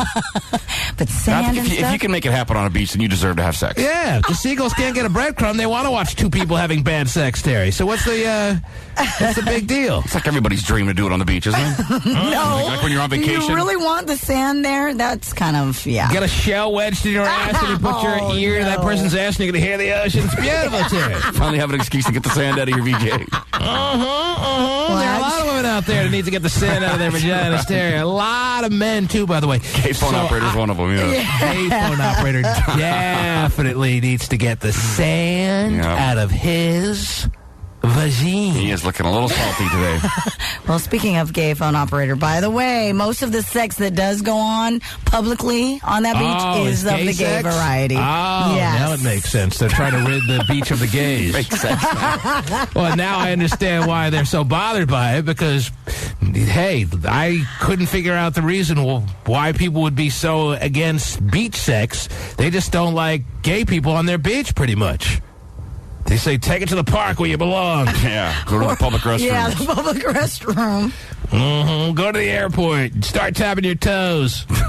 No one can hear your tapping on sand, so get the hell out of here, you queers. That's pretty much what they're saying. Sounds like that, yeah. Now I get it. Yes. Everyone wants to rid their public property of the gays. Well, just another Just reason like Jazzy wants to rid his public chat room property of the gay. Oh. Another reason we can't take him on a cruise if we decide to go to Mexico. He'll be doing that on the beach, you know? Oh, my goodness. I didn't even think of that. With a big tiara on. Oh, that's just a big sombrero. Oh, man. And nothing but a poncho? Mm-hmm. Nothing but a poncho and a smile. I don't need that, Terry.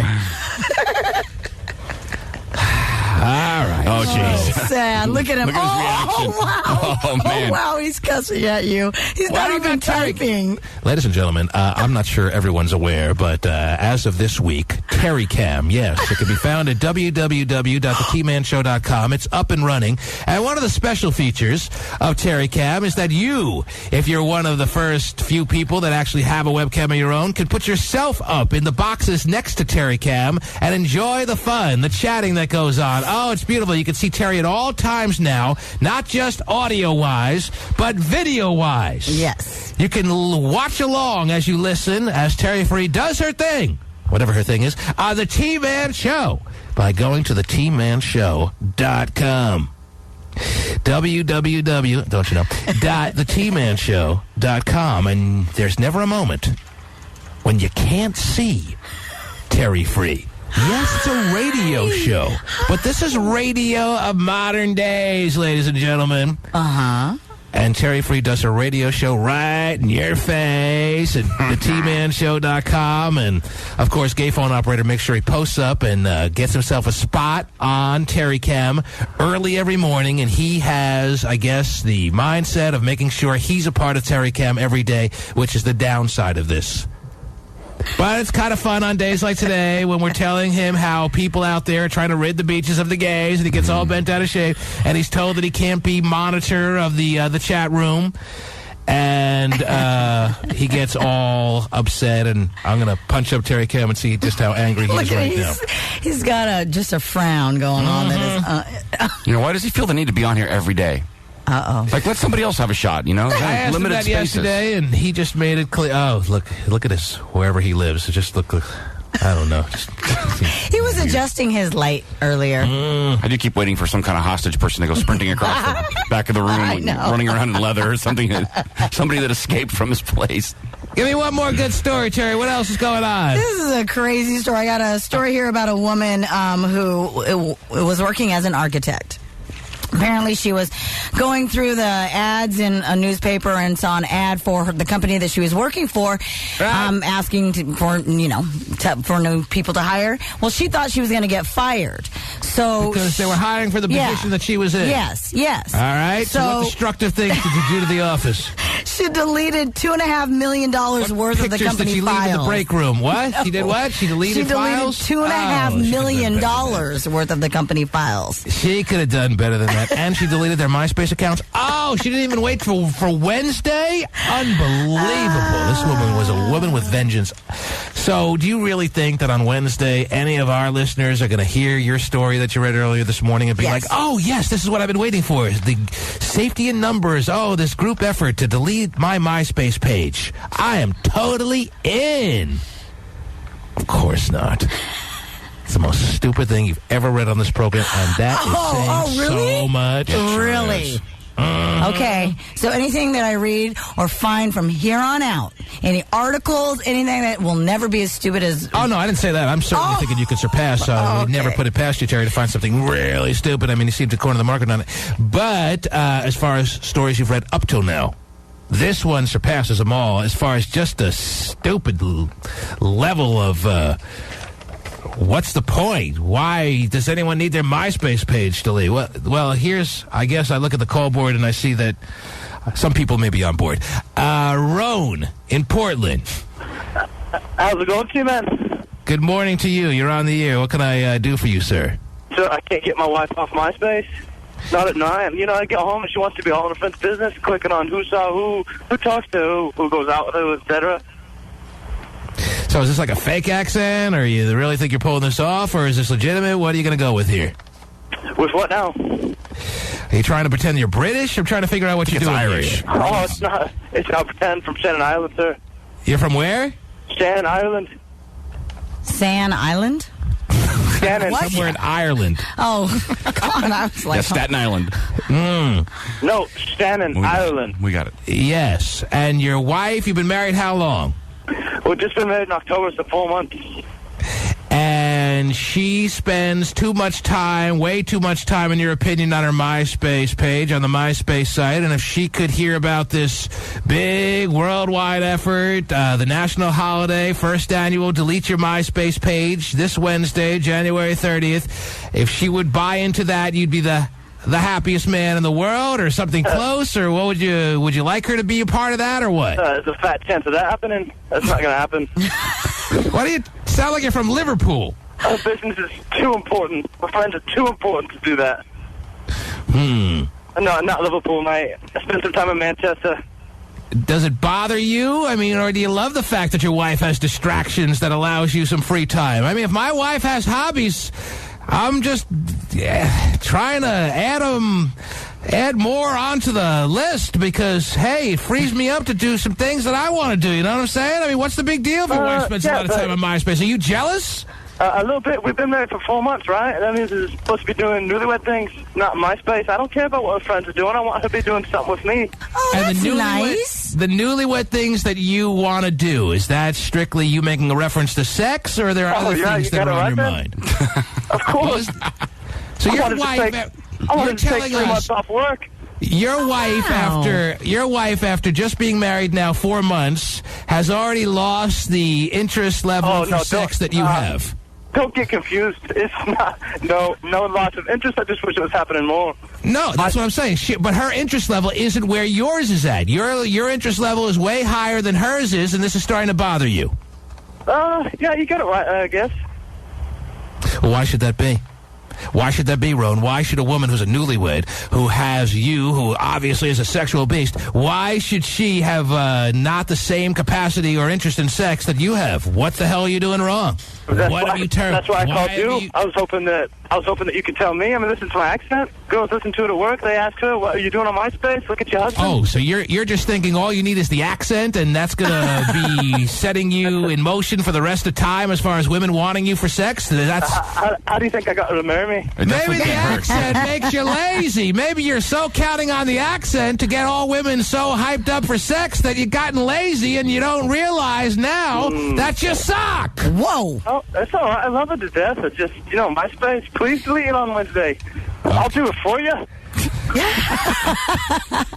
So if his wife is out there... That's actually kind of nice and refreshing. He told her, take 3 months off work. Let's just spend some quality time together doing newlywed things. It's refreshing. Whatever. That's great for I'm lazy. No, it's not. What kind of things do you want to do with your wife?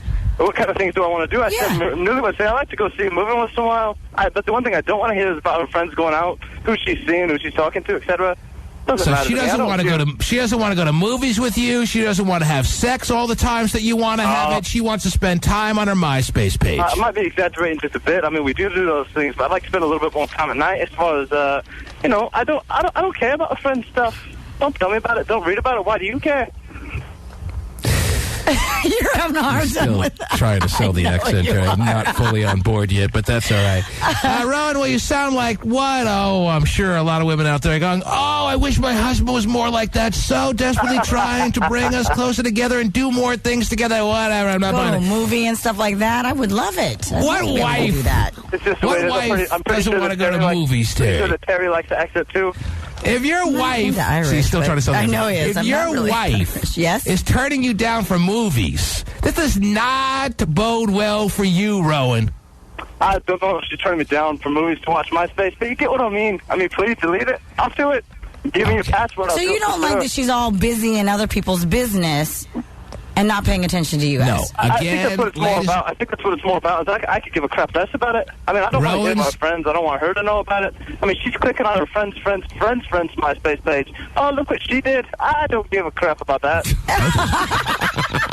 Lucky Charms. If Rowan's wife is out there, do you want to tell us your wife's name there, Rowan, in case she's listening? Absolutely not, mate. You know me better than that. I don't want to do that. But I want to say it anyway. If Rowan's wife is out there, he wants you to know that he wants you back. He at least wants even more of your time than he's getting right now. Oh, what a hopeless romantic. He wants to canoodle. He wants to go to movies. He wants to walk on the Portland beaches. He wants to have more love-making sessions than you're already having already.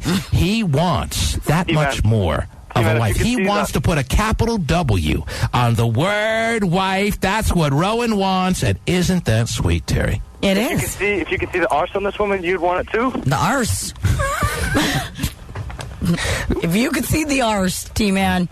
Rowan, we're going to be in Portland in about a week or so. Maybe you can produce that for me. I'd love to see the arse. Okay, thank you so much for the call. Get her MySpace. Yeah, let's just get her MySpace. Actually, if she spends so much time on MySpace, the chances are I've already seen the arse, Rowan. And maybe that's why she's not interested in going to the movies with you. She's having too much fun emailing me. Ooh. She likes your accent, too, whatever that is. Yeah, what is your accent? Oh, I'm from Liverpool, Terry. Are you? Terry, you buying all that Rowan crap that he needs more of his wife? Well, I want to believe it, yes. So I do. He feels a loss. He's spending time with her, but not enough. Yes. Interesting. Believe it or not, I think there are some men out there that want to spend even more time doing things with their wife. Yes. who truly think, are enjoy their wives' company and like to be able to do things with them. Terry. Don't put it that way, because then you make me sound like a louse, Terry. He said he's having sex, but he wants to have more sex. Fine, I guess that's somewhat understandable. Sure. He's spending time with her, but not enough. Wants to do more movies with the wife. Think about this. Especially, it doesn't sound like they have 27 Dresses. You love that movie. Good. Just being friends and doing things. I mean, just going out together and spending quality time and enjoying each other's company while they can. Now, that once you kind of get into the marriage, start having kids, things like that, your work starts consuming you, your kids start consuming you, and the next thing you know, you're bitching and complaining that you don't have any time together. So Rowan, being able to see the forest through the trees, being able to see around the curves of life, is already knowing that time is going to be so precious in the years to come. So he wants to maximize as much as he can get out of his wife early on while they have a chance. But all she wants to do is hang out with her MySpace friends. Yes. Hang out on the MySpace website and talk to strangers. What does that say for Rowan? Maybe he's a little too nauseatingly drippy with his, let's go to movies and take walks, and, look in the backyard, there's a pelican. Fly, pelican. Oh, it's a lovely scene, I'm sure, and he just wants more of it. Mm-hmm. I mean, I'm sure there are a lot of pelicans in Portland. Anyway. After having him say Lucky Charms 10 times, there's really no sense in dating him anymore. That's really the best part about dating a guy from Ireland. Say it again, please. Okay, I'm kind of done with that. Ray in San Francisco, what can I do for you? Hey, I just wanted to know, did you know that March 14th is Taking BJ Day? What? No, maybe. 14th? I just heard it yesterday. I want to know if it was true. I want to know if you heard about it. March 14th is what? Tube steak and what? And BJ Day. You know how ladies have Valentine's Day? Well, for men, a month later is taking BJ Day. Are you making this up, or you really hear this? So you're trying No, somebody told me yesterday, and I want to know if it was true, and that's why I'm asking you. You seem like you know it. I haven't heard about that, but it only seems like it is something that balances the playing field, Terry, levels it out a little bit. If Valentine's Day, which is clearly a woman's holiday, is on February 14th, then this dude, who I guess just got cut off because he's not there anymore, wants to make March 14th, 1 month later. He wants to make it, what did he say, Steak and BJ Day. Because those, I guess, according to the average man, are the top two on our list of wants, our list of needs, our list of overall general desires. There's actually a steakandbjday.com if you are interested.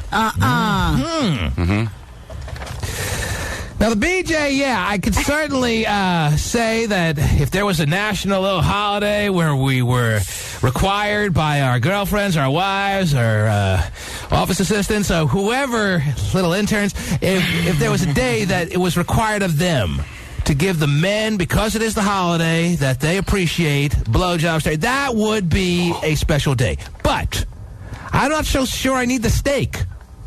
I haven't had a steak in a while by choice, Terry. And not because I'm a vegetarian or anything. I'm just not eating steak anymore these days. So can I go off the board for something else and not go steak? Sure, I would say.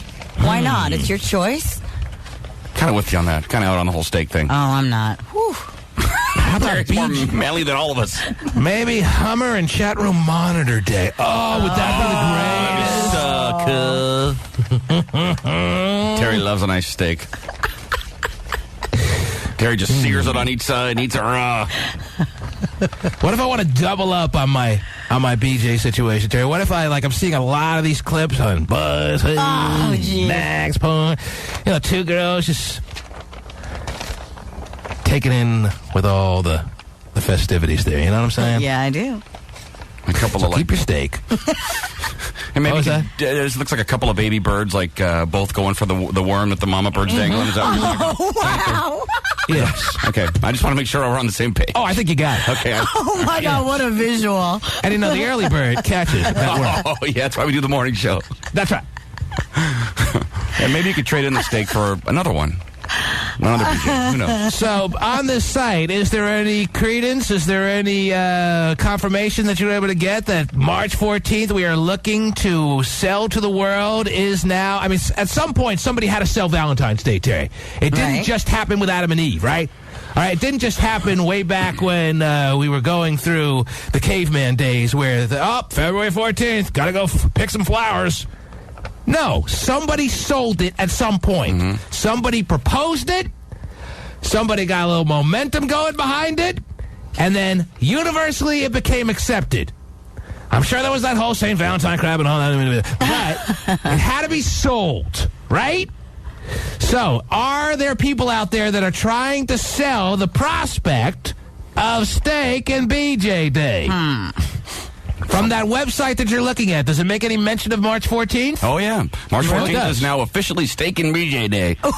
Simple, effective, and self-explanatory this holiday. Now, does this look like a site that was created by one person and only has had maybe 3 visitors? Or does it look like a site that a lot of people have gone to? Does it look like a really kind of well-done, dressed-up, bells and whistles site that was kind of professionally worked over with a little money behind it? Or is this some clown in his basement putting together a site? I think it's a medium, maybe leaning more towards clown, but there is a forum, and there are people discussing, there's 61 topics in general. Wow. So there are people in there talking about this.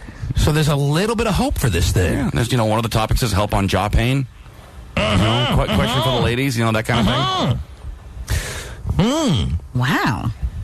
So they're offering physical therapy, too. They're trying to better the repercussions that can sometimes exist because of the oversized worm that you're catching. Oh, geez. Somebody wants to know if there's a vegetarian version of this. We got to make it for everybody, Yes. How about BJ and tofu? That sounds perfect.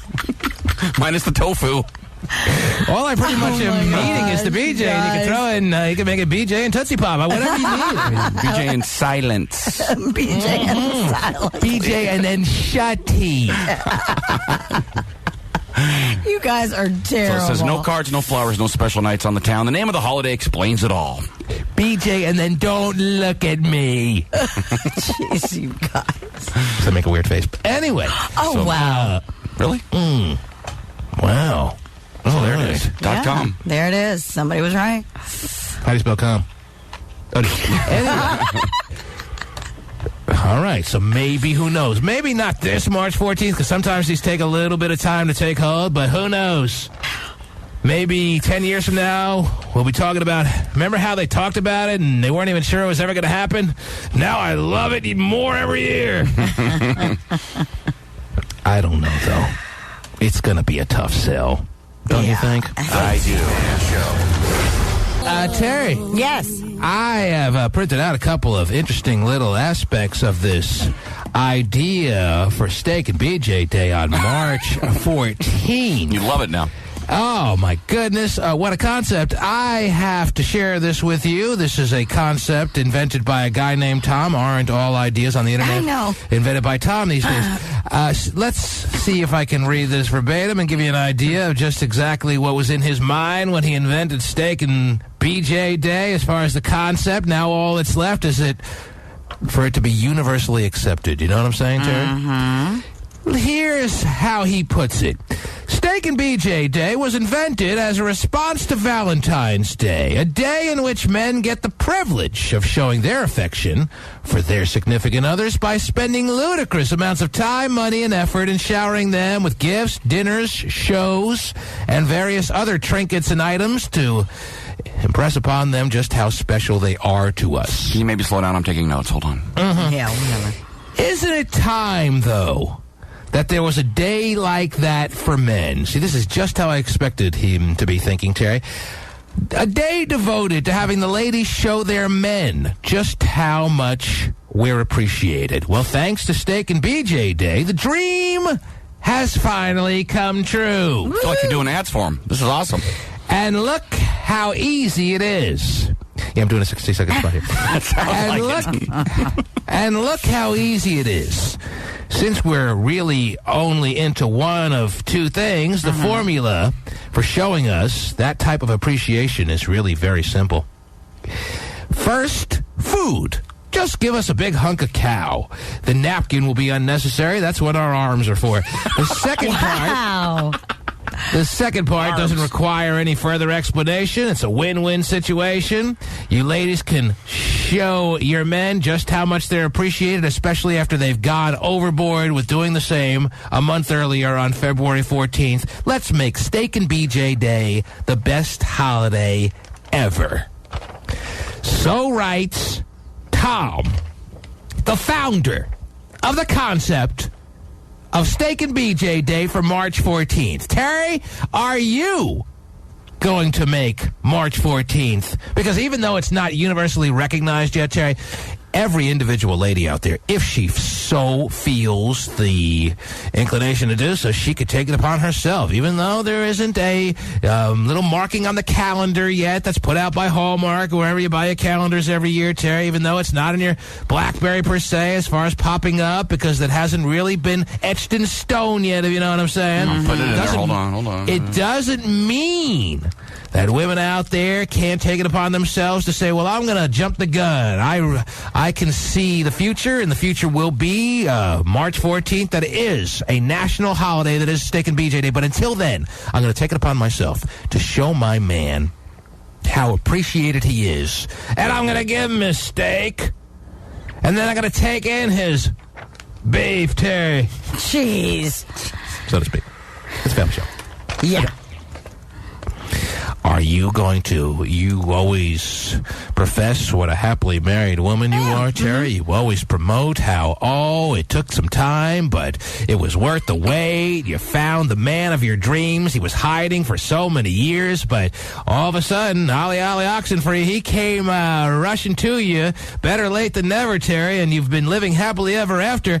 Are you going to make March 14th the day where you show him that he's appreciated? Because as I pointed out and the website points out, Terry, Valentine's Day is a girl's holiday. All right? You don't see women buying their men. I do, too. I'm as a woman. Candy. I do. I buy my man stuff. Well, my now you don't have to. Save it all up for March 14th. Save it all up for Steak and BJ Day. That's, of course, if you're going to make this March 14th, which, Terry, all I got to do is check the calendar. We're just a little over a month and a half away. Are you going to make that day a day for your husband this year, yes or no? I make every day a day for my husband. Every day's a steak and a BJ. I didn't say that. I didn't say that. Really horny and does it every day. Yeah, you guys are just jealous because if that were true, you guys just never get it. Jealous. It's all clear now. That's right. That's definitely true. I haven't got a BJ in a long time for my life. So? Got to attack me if I'm one of those people who do it every day? You ain't doing it every day, don't lie. But I'm saying. By the way, March 14th is a Friday. Woo! Yes! Steak and BJ Friday! And also, the website has helpful tips on how to cook a steak. 2 different ways, Texas T-bone or broiled Santa Fe, whatever you like. Oh, I love getting the Texas T-bone. And then Sonny's guide to, the other part of the day is also on there. And I told you, Terry, I'm not even a steak guy. I just need the second half of this very important holiday. And, it falls on a Friday. It's perfect. Just got paid. And, That's wow. True. Payday, too. Nice. It's Friday night. I hope it becomes a tradition that we could pass down to the generations, Terry. Maybe you want to start prepping your daughters now. Wow. So that when they fall in love, or at least think they're kind of close, they can make this holiday their own. You know what I'm saying? Pretty soon employers are going to give it off. I'm sensing some resistance from you. I'm sensing that you are not embracing. I'm sensing that you are not cozying up to this concept, Terry. I'm sensing that you're actually putting up a little resistance. I don't want to hear resistance from you, Terry. I want to hear that you're on board. Listen to her. She's almost laughing at me, ladies and gentlemen. I am laughing at him. Is that what I deserve? Here I am telling her that, fine, if you want to go about your life, letting your man know that he's really not appreciated because he's, I'm sure, recognizing Valentine's Day. He wouldn't dare laugh or giggle at the thought of Valentine's Day and what he needs to get done on that special day as it pertains to the woman he loves, right? Mm-hmm. If he started laughing at the thought of Valentine's Day, would you be a little bothered by that? I think you might. Do you want to answer that question even though it was more rhetorical than anything? We're talking like this. I know you do. Actually, Would you be bothered if he laughed at the thought of Valentine's Day? You know the answer's yes. If he started making little gigglies and jokes about Valentine's Day and how he just blew it off in his mind. Day, what the hell is that crap? Nonsense. Would that bother you, yes or no? I've been in that position before where I've been in a relationship where Valentine's Day wasn't even, I never got, anything for it or even, I love you or anything. So well, that's that much more the reason, Terry, why you got to show your husband, and especially now that he knows you're aware of March 14th, he's now aware of it, you're now aware of it, and if you just start laughing at the thought of it, well then, you're just obviously doing what you hated being done to you in the past. Well, That's totally hypocritical. You resented your past boyfriends and husbands and side action dudes and clergymen for just laughing off the thought of Valentine's Day as it pertained to you in the past. And now you're going to do what you despised in the men that you hated all those years to your husband who you love and goes the extra mile for Valentine's Day, Terry? Are you going to continue to laugh and push away the concept of Steak and BJ Day, Terry?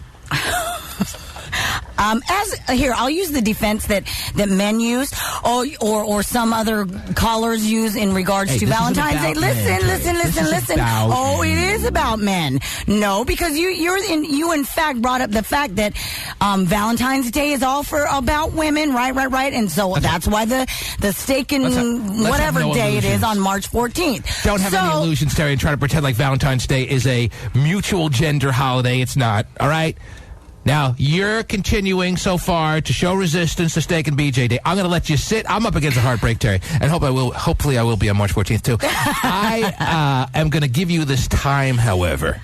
I'm not going to belabor this. I'm not going to belabor this.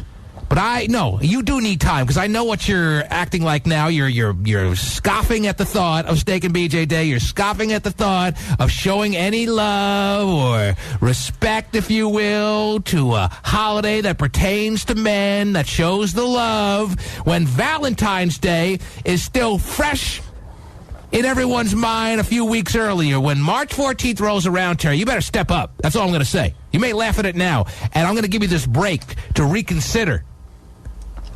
I'm thinking that in the next segment, you're going to decide, okay, I thought it over, and you're right. It is a sign of a lack of respect towards the man who has become the knight on the white horse and rescued me from a lifetime of misery. So I'm going to embrace this holiday, and I'm going to not only embrace it, I'm going to make it the best day of his life. I'm hoping that's going to be your stance on this when we get back from this break. And also, if you want to throw me a bone on that holiday, too, it'd be kind of cool. Oh, wow.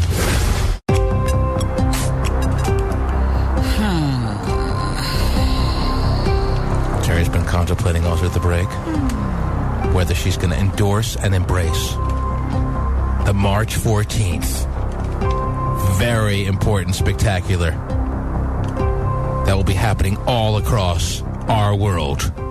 Is she going to get behind it? Is she going to accept it? Is she going to make it her own? Is she going to show the love, the affection, the devotion that her husband shows just one mere month earlier?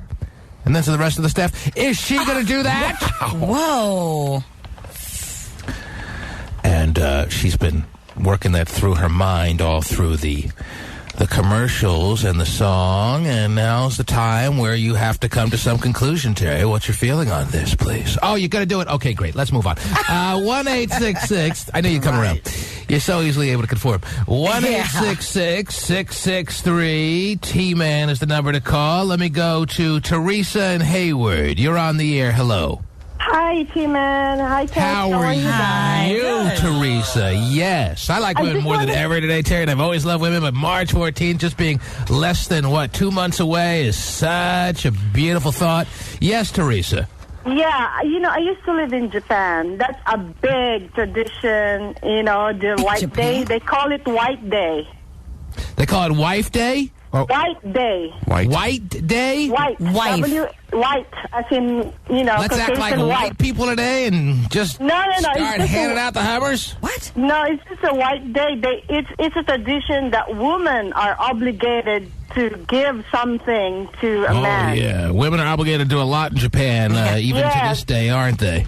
No, but particular on that day, you have to give a man, especially your lover or your boyfriend or your husband, you have to give them 12 roses, a dozen of roses, and a chocolate. Oh, I see. So on March 14th, 1 month after Valentine's Day in Japan, you do have some recognition for the man type holiday, but it's not a Hummer and a nice hunk of beef. Oh, I've already started teriyaki in the tug.com.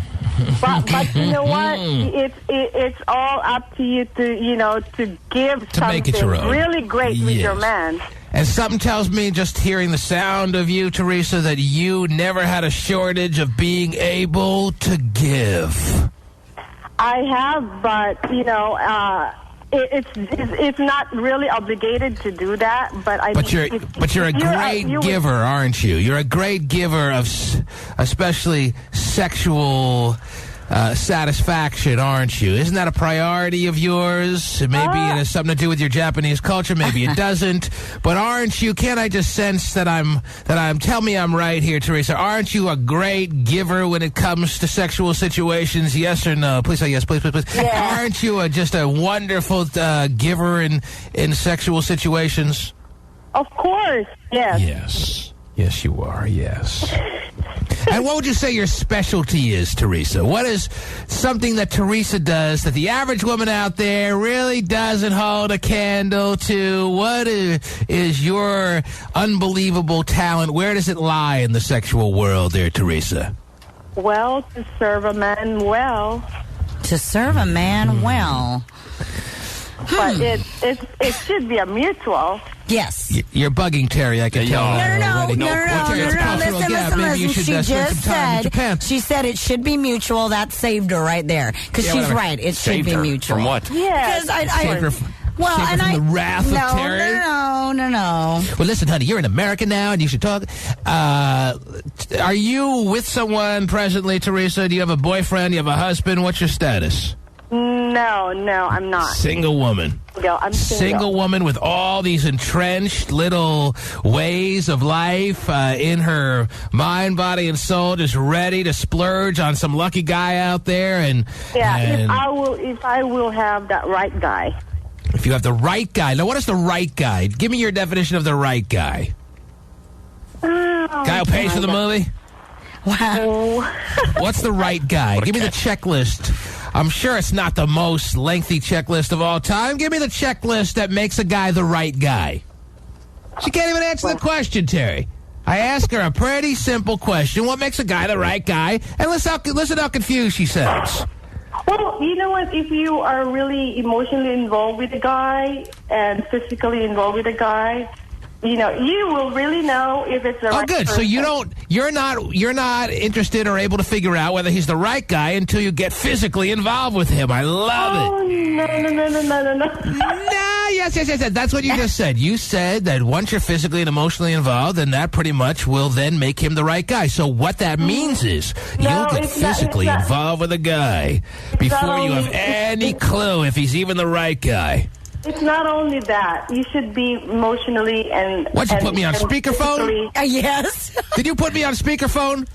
No. I'm just in the restroom because I'm at the office right now.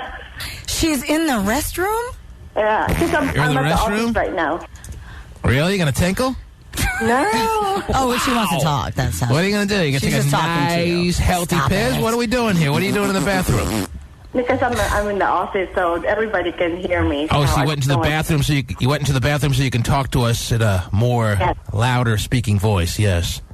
She tries to multitask. Everyone likes to take a deuce and talk on the phone. We all do it. Yes. Squeeze out a heater and still keep the conversation going. Yeah.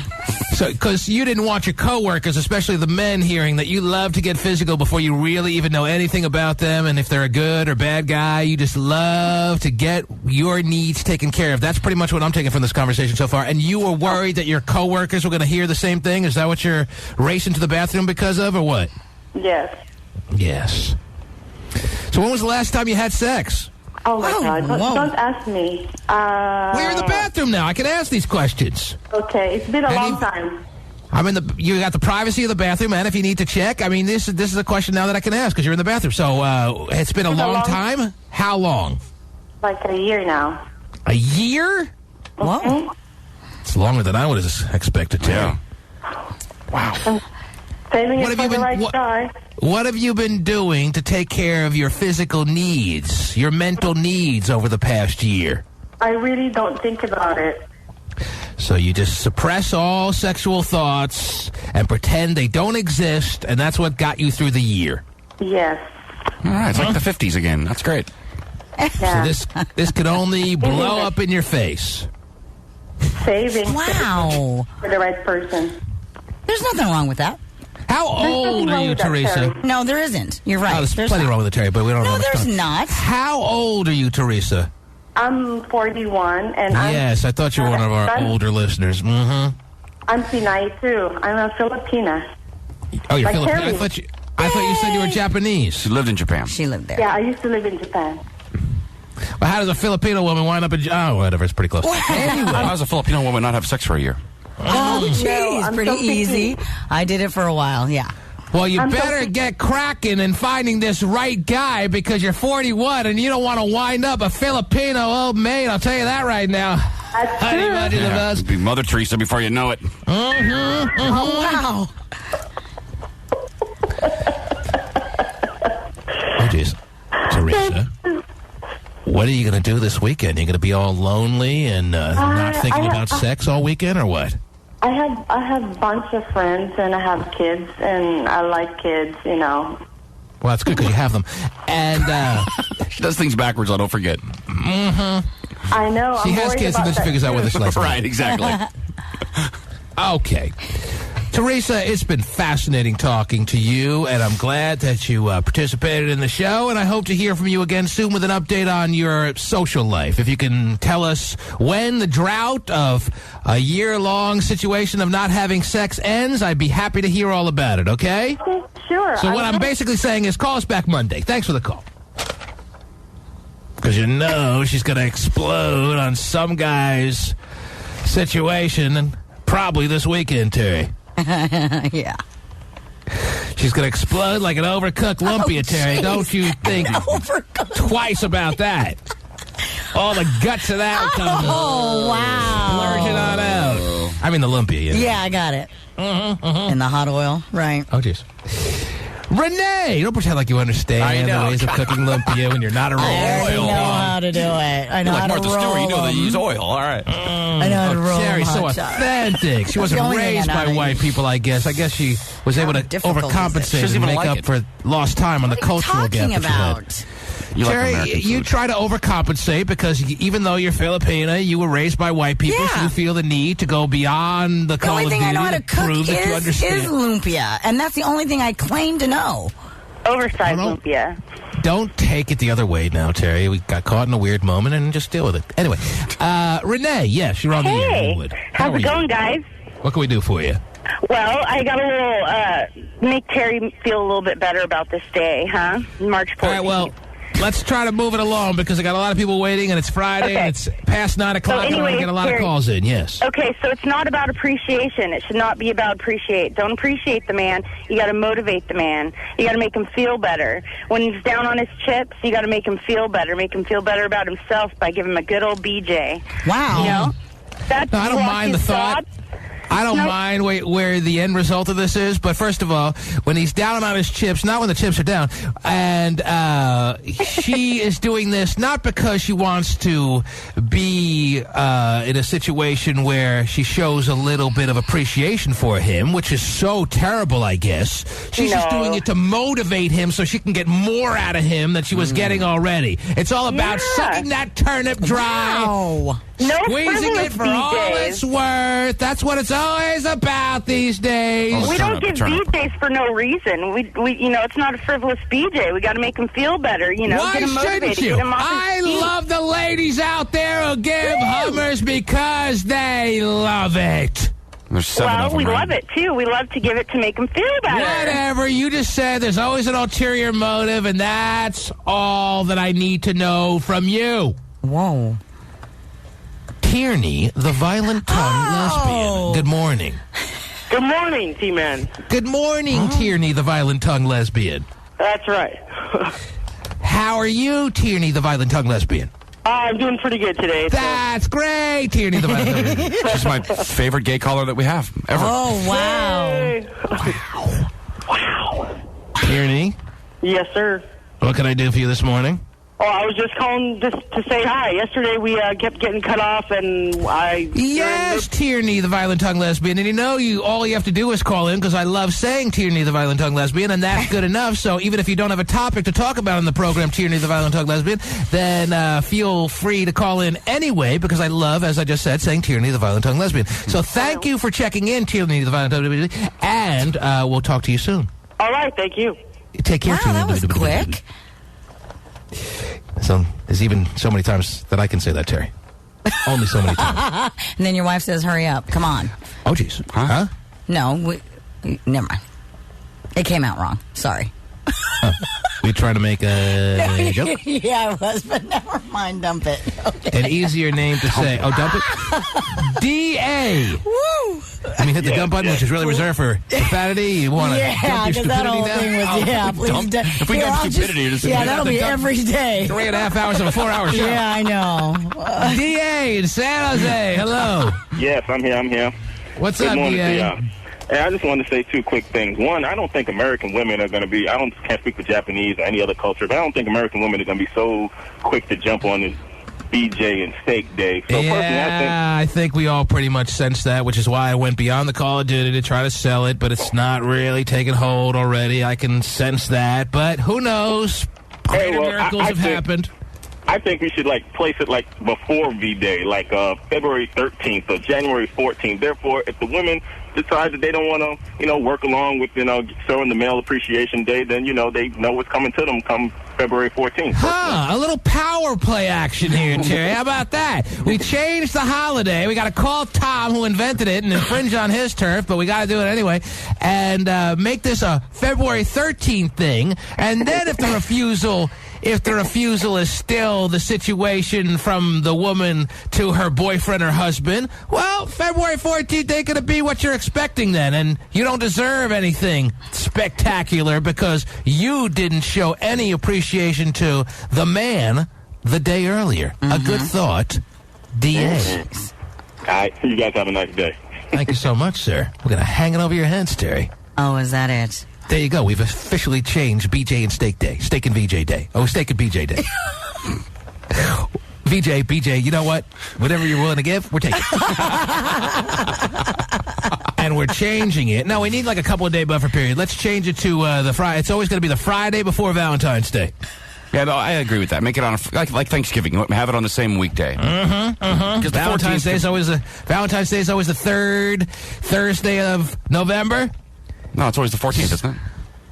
I'm sorry. Thanksgiving is always the third Thursday in November. Well, Steak and BJ Day will always be the Friday before Valentine's Day. Whoa. Yeah, because if it falls on a Tuesday, that's stupid. And if we don't feel like we're getting your grade A effort... Well, we haven't done the shopping yet that we were thinking about doing for you for that unbelievable present we were considering getting you this year, Terry. Hey, the lady on the line earlier, just a couple of calls ago, said it's all about motivation. If it's motivation you want, okay, go ahead. We need a little motivation, too, to step up, and make Valentine's Day the greatest one of your life. Oh, the greatest one of my life, right. Yeah. Indeed. Andrea! You know what? You guys try all you like to hold it over our heads and make us feel guilty, because that's one thing about women, we don't feel that guilty. What if it's not really clearly over your head, but it just fell on your forehead? What about that? How about that? Not big enough to fall on my forehead. It's not big enough to be on your forehead? Fall on my forehead. I hope you're talking about your husband's. Obviously, you haven't seen mine. Wow. Andrea, hello. Or mine. Hello. What's up? What's up? How are you? Pretty good. How are you? Great. I wanted to call in and say that I already celebrate Steak and VJ Day, and I celebrate it on Super Bowl Sunday because I think that's every man's holiday. Wow. So while your husband isn't apparently getting enough like every man is from the Super Bowl, you let him get an extra mile or so out of that day that every man always looks forward to by while he's watching the game, you're sitting there and you're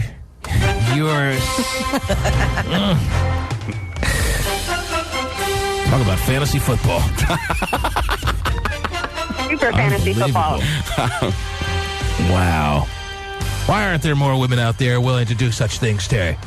Why do women feel like they're succumbing? Why are women so protective of their own whatevers that they can't allow themselves to just have a day, too, on the calendar where they just outright cater to the man beast, Terry? To the man beast.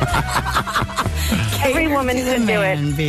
Massage your man's shoulder and neck, Terry. His shoulders and neck while he's watching the Super Bowl. And then, during the commercials, yes. Because I don't know if I want it while the game is really, if it's a very close, highly competitive game, Terry. That's what halftime's for. Oh, that's what they made halftime for. It's true. You ain't watching Tom Petty. You hear how weak halftime is this year? Tom Petty? Yeah. That's the best they got? Yep. Family friendly, you know. Now, Andrea, are you just saying this, or is this really the truth? No, this is definitely the truth. Are you a married woman? Or you got a boyfriend? What's your story? I'm currently single. There you go. Of course you are. Currently single, but I've already set up a play date for... So it's a whole fraud thing for her. Knew it was too good to be true. She doesn't even have a boyfriend lined up for this. Just really desperate right now, and that's her offer on Craigslist. Okay. No one will take her up on it. She'll probably eat the steak first. Yeah, she pulled that steak right out of your hands. I'm hungry. Now I'm too full. Get away from me. She's giving you BJ's while she's belching. Oh, man. Jeez, really? Jerry, you got a final story for us this morning or what? I do, actually. Or should I go to Toking Steve? Oh, well, no, Token Steve. I got a bunch of calls that are waiting, so give me a quick story for this Friday morning show. What do you have? You there? Oh, no. No, we're here. No, we're here, but I was... She's like I thought you were staring going off to into space for some reason. Sorry. Are you all right? No, I do. I have a story. One more story before we end this Friday show. That means you. I have a story about a woman who sued... Let me make one outgoing call because See? Every time I start, then you want... Maybe it's because I'm getting used to that. Are we going to the angry man? Maybe. He has consistently looked angry all morning long. Oh, jeez. God, everything's so gay. No one's playing games with his heart.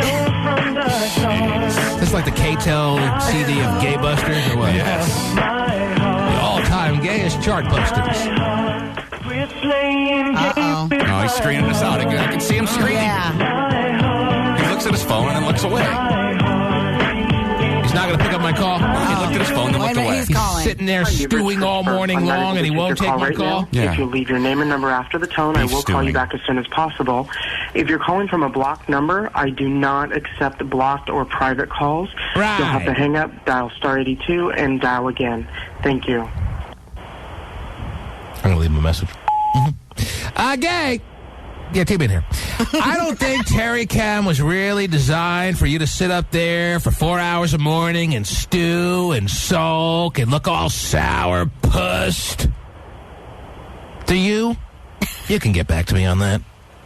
Actually, you don't need to, because I already know the answer. It wasn't designed for that. So do us all a favor and allow somebody else to take up your space on Terry Cam and give up your video spot. And so, hey, he, who. And Tierney, the violent tongue lesbian, is always going to be number one. Thank you. Oh, wow. He says he's on a conference call. Oh, he's doing business? He's a working man this morning? Yes, he's working. Mm-hmm. Yes, he is. His company requires him to sit on a webcam for 10 hours a day, chat with listeners while he works. Right. Of course. What company wouldn't? Heather, you're on the air real quick. What do you got? Hey, man, what's happening? How are you, baby? I'm good, thanks. How are you? Good. Where you calling from? Excellent. I'm on my way to work this morning. Where you headed? I'm headed to Mountain View. I work at Google. You work at Google? I work at Google. I like the way she says it. I do too. It's Google. I work for Google. And what can I do for you this morning? Hey, listen, I just moved up to the area a couple of months ago from San Diego, and we've been celebrating this holiday down there but we call it Steak and Knopper Day. Oh, even better. Jeez. More appropriate for me. It's kind of playful. Whoa, easy, Hotshot. Anyway, I just thought maybe it'd be a better name for you guys to adopt up here, if you like. Yeah, or even more suitable for me, Steak and Stubby Day. Okay, yeah, Wow. wonderful. Thank you. Yes. Enjoy your Google day. I don't really have a problem with the name. It's usually the end product I'm worried about. So whatever you want to call it's fine by me. How about steak and Google it all on in, baby? Oh, wow. Google taking over the world as we speak, and Heather part of the process. Sounded kind of cute, didn't you, Terry? Yeah. You sounded pretty hot. You want her as much as me, or what? You want to fight for her, or what? Not really. San Diego girl. Wearing the hemp necklace. Surfing all day. I don't know. That's my fantasy. That's what I see. And she's hanging out with Toking Steve. Yep, exactly. Toking Good morning, Steve. T-Man. You're on the air, yes. Good morning, T-Man. How are you? Not too bad. How about yourself? Good. What can I do for you? Time is short, and so am I. What do you got real quick? Well, I went out last night and bought a webcam, and I'm trying to figure out how to get on. Yeah, a lot of people are complaining on TerryCam that, first of all, there's so many people on that they can't get on. Right. It's slowing down the chat. They can't get their video to be shown on TerryCam. What's the problem? What little wrinkles need to be ironed out here, Terry? I'm putting you in charge of your own cam. I've already talked to people about this because I've heard the complaints, gotten the emails. So they're working on getting more with just 6. They're working on getting more ability to put more cameras up. Well, sometimes I'm not even seeing the 6, Phil, but I'm getting people saying they can't get on. So I don't think we need more camera spots right now. I just want to see Toking Steve. That's the kind of video you want to see up there on TerryCam. And sitting up there with his oversized bong, Terry, just waiting to participate in the show. What is he doing wrong? What is Toking Steve doing wrong? Why can't he get on? Why can't he get his video up there? I think that that part I am not positive on how to do. All right. Putting the we'll camera. Toking Steve, we're working on whatever problem may exist. That's the company line. So until then, what is working is that Terry Freeze Filipino mug is, and her oversized nostrils is up there for you to enjoy all morning long. No longer is this just a radio show for 4 hours a day. Now, for the 4 hours, you can coincide it with video of Terry Free. Even Hotshot Scott makes a cameo. Who knows? Maybe I'll... No, I won't do anything. Come on. Run across that real fast. All right, maybe on Monday. Okay. Yeah. I've been getting a lot of requests for you. And Is for that right? Pasty, yeah.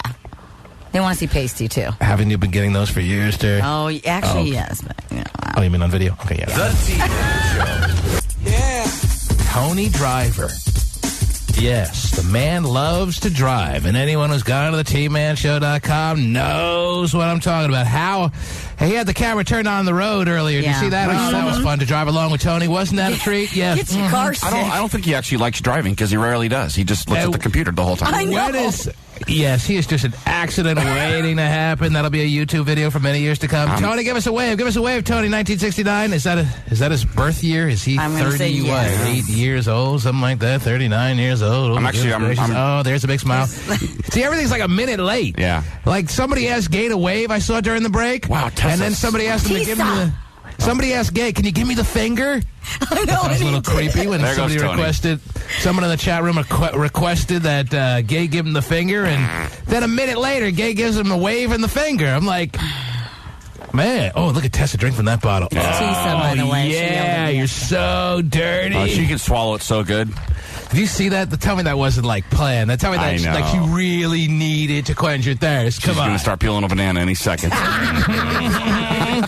Got an ice cream cut in your pocket there? You want to start licking Tessa, the undresser? Do you notice Cino 89 is naked? He has no shirt on. Okay, you know what, Terry? That seems like it's maybe your ground, and leave it alone and don't ruin our fun. We're focusing on Tessa the undresser right now. And if you and Sino want to have a little private conversation, then you guys do that. C Money looks about as bored as you can really get in the chat room. But he sits there all morning and just looks. Yes. Yeah, he does. He just looks like he's a one expression guy. Yeah. No matter how happy or sad. Now. I hate to interrupt you. Look at Tisa. She's called Tisa? Putting on lipstick. Oh, she's putting on her lipstick. Oh, yeah, these are things she really needs to do right now. You little hooker, you do that. Yes, Tari Cam is up and running. It's fun for the whole family, as you can tell. At www. Oh, look at the way she puts it on, too. She's a violent applier of the. What is that? Like lip balm more than lipstick or lip gloss or whatever? Why is Sino showing himself? Because he's claiming he's not naked. It's his birthday, by the way. Him and C Money's birthday suit. Yeah. What are you going to do next, Tess? You going to groom your VJ? Come on, don't stop now. You're on a roll. She's laughing. She's making it happen, man. From the slug of the Pepsi bottle to the application of the lip balm. Apply the lip balm again. Come on, give us more. Oh, Sino, you know what? I know. Sit down, Sino. Now he's touching down. He's touching his nipples. He's touching his wiener. We don't need this. This chat room, this Tari Cam is going to go down before it even gets started. Well, it gets so busy in there. Yes, and that's pretty much the idea. Anyway, Tony turned the camera onto the road. Oh, it looks like it's raining where Tony is. Okay, drive safely, yes, and don't let the white lines on the road hypnonize you, because many an accident happens that way. Anyhow. Yeah, I'm car sick looking at this camera. I know. Yeah, I better not start reading. Anyway, why is and gay phone operator just sits there. What's with the fire drill? We're having a fire drill here now. Okay, you are? You know what? I think that's their way of getting us to leave Tessa alone. Anyhow, worn out your welcome. Sounds like. Time to hear that. Listen to this. Yeah. I could be on fire in a matter of 30 seconds. Okay, have a great weekend. We'll see you later. The T-Man Show.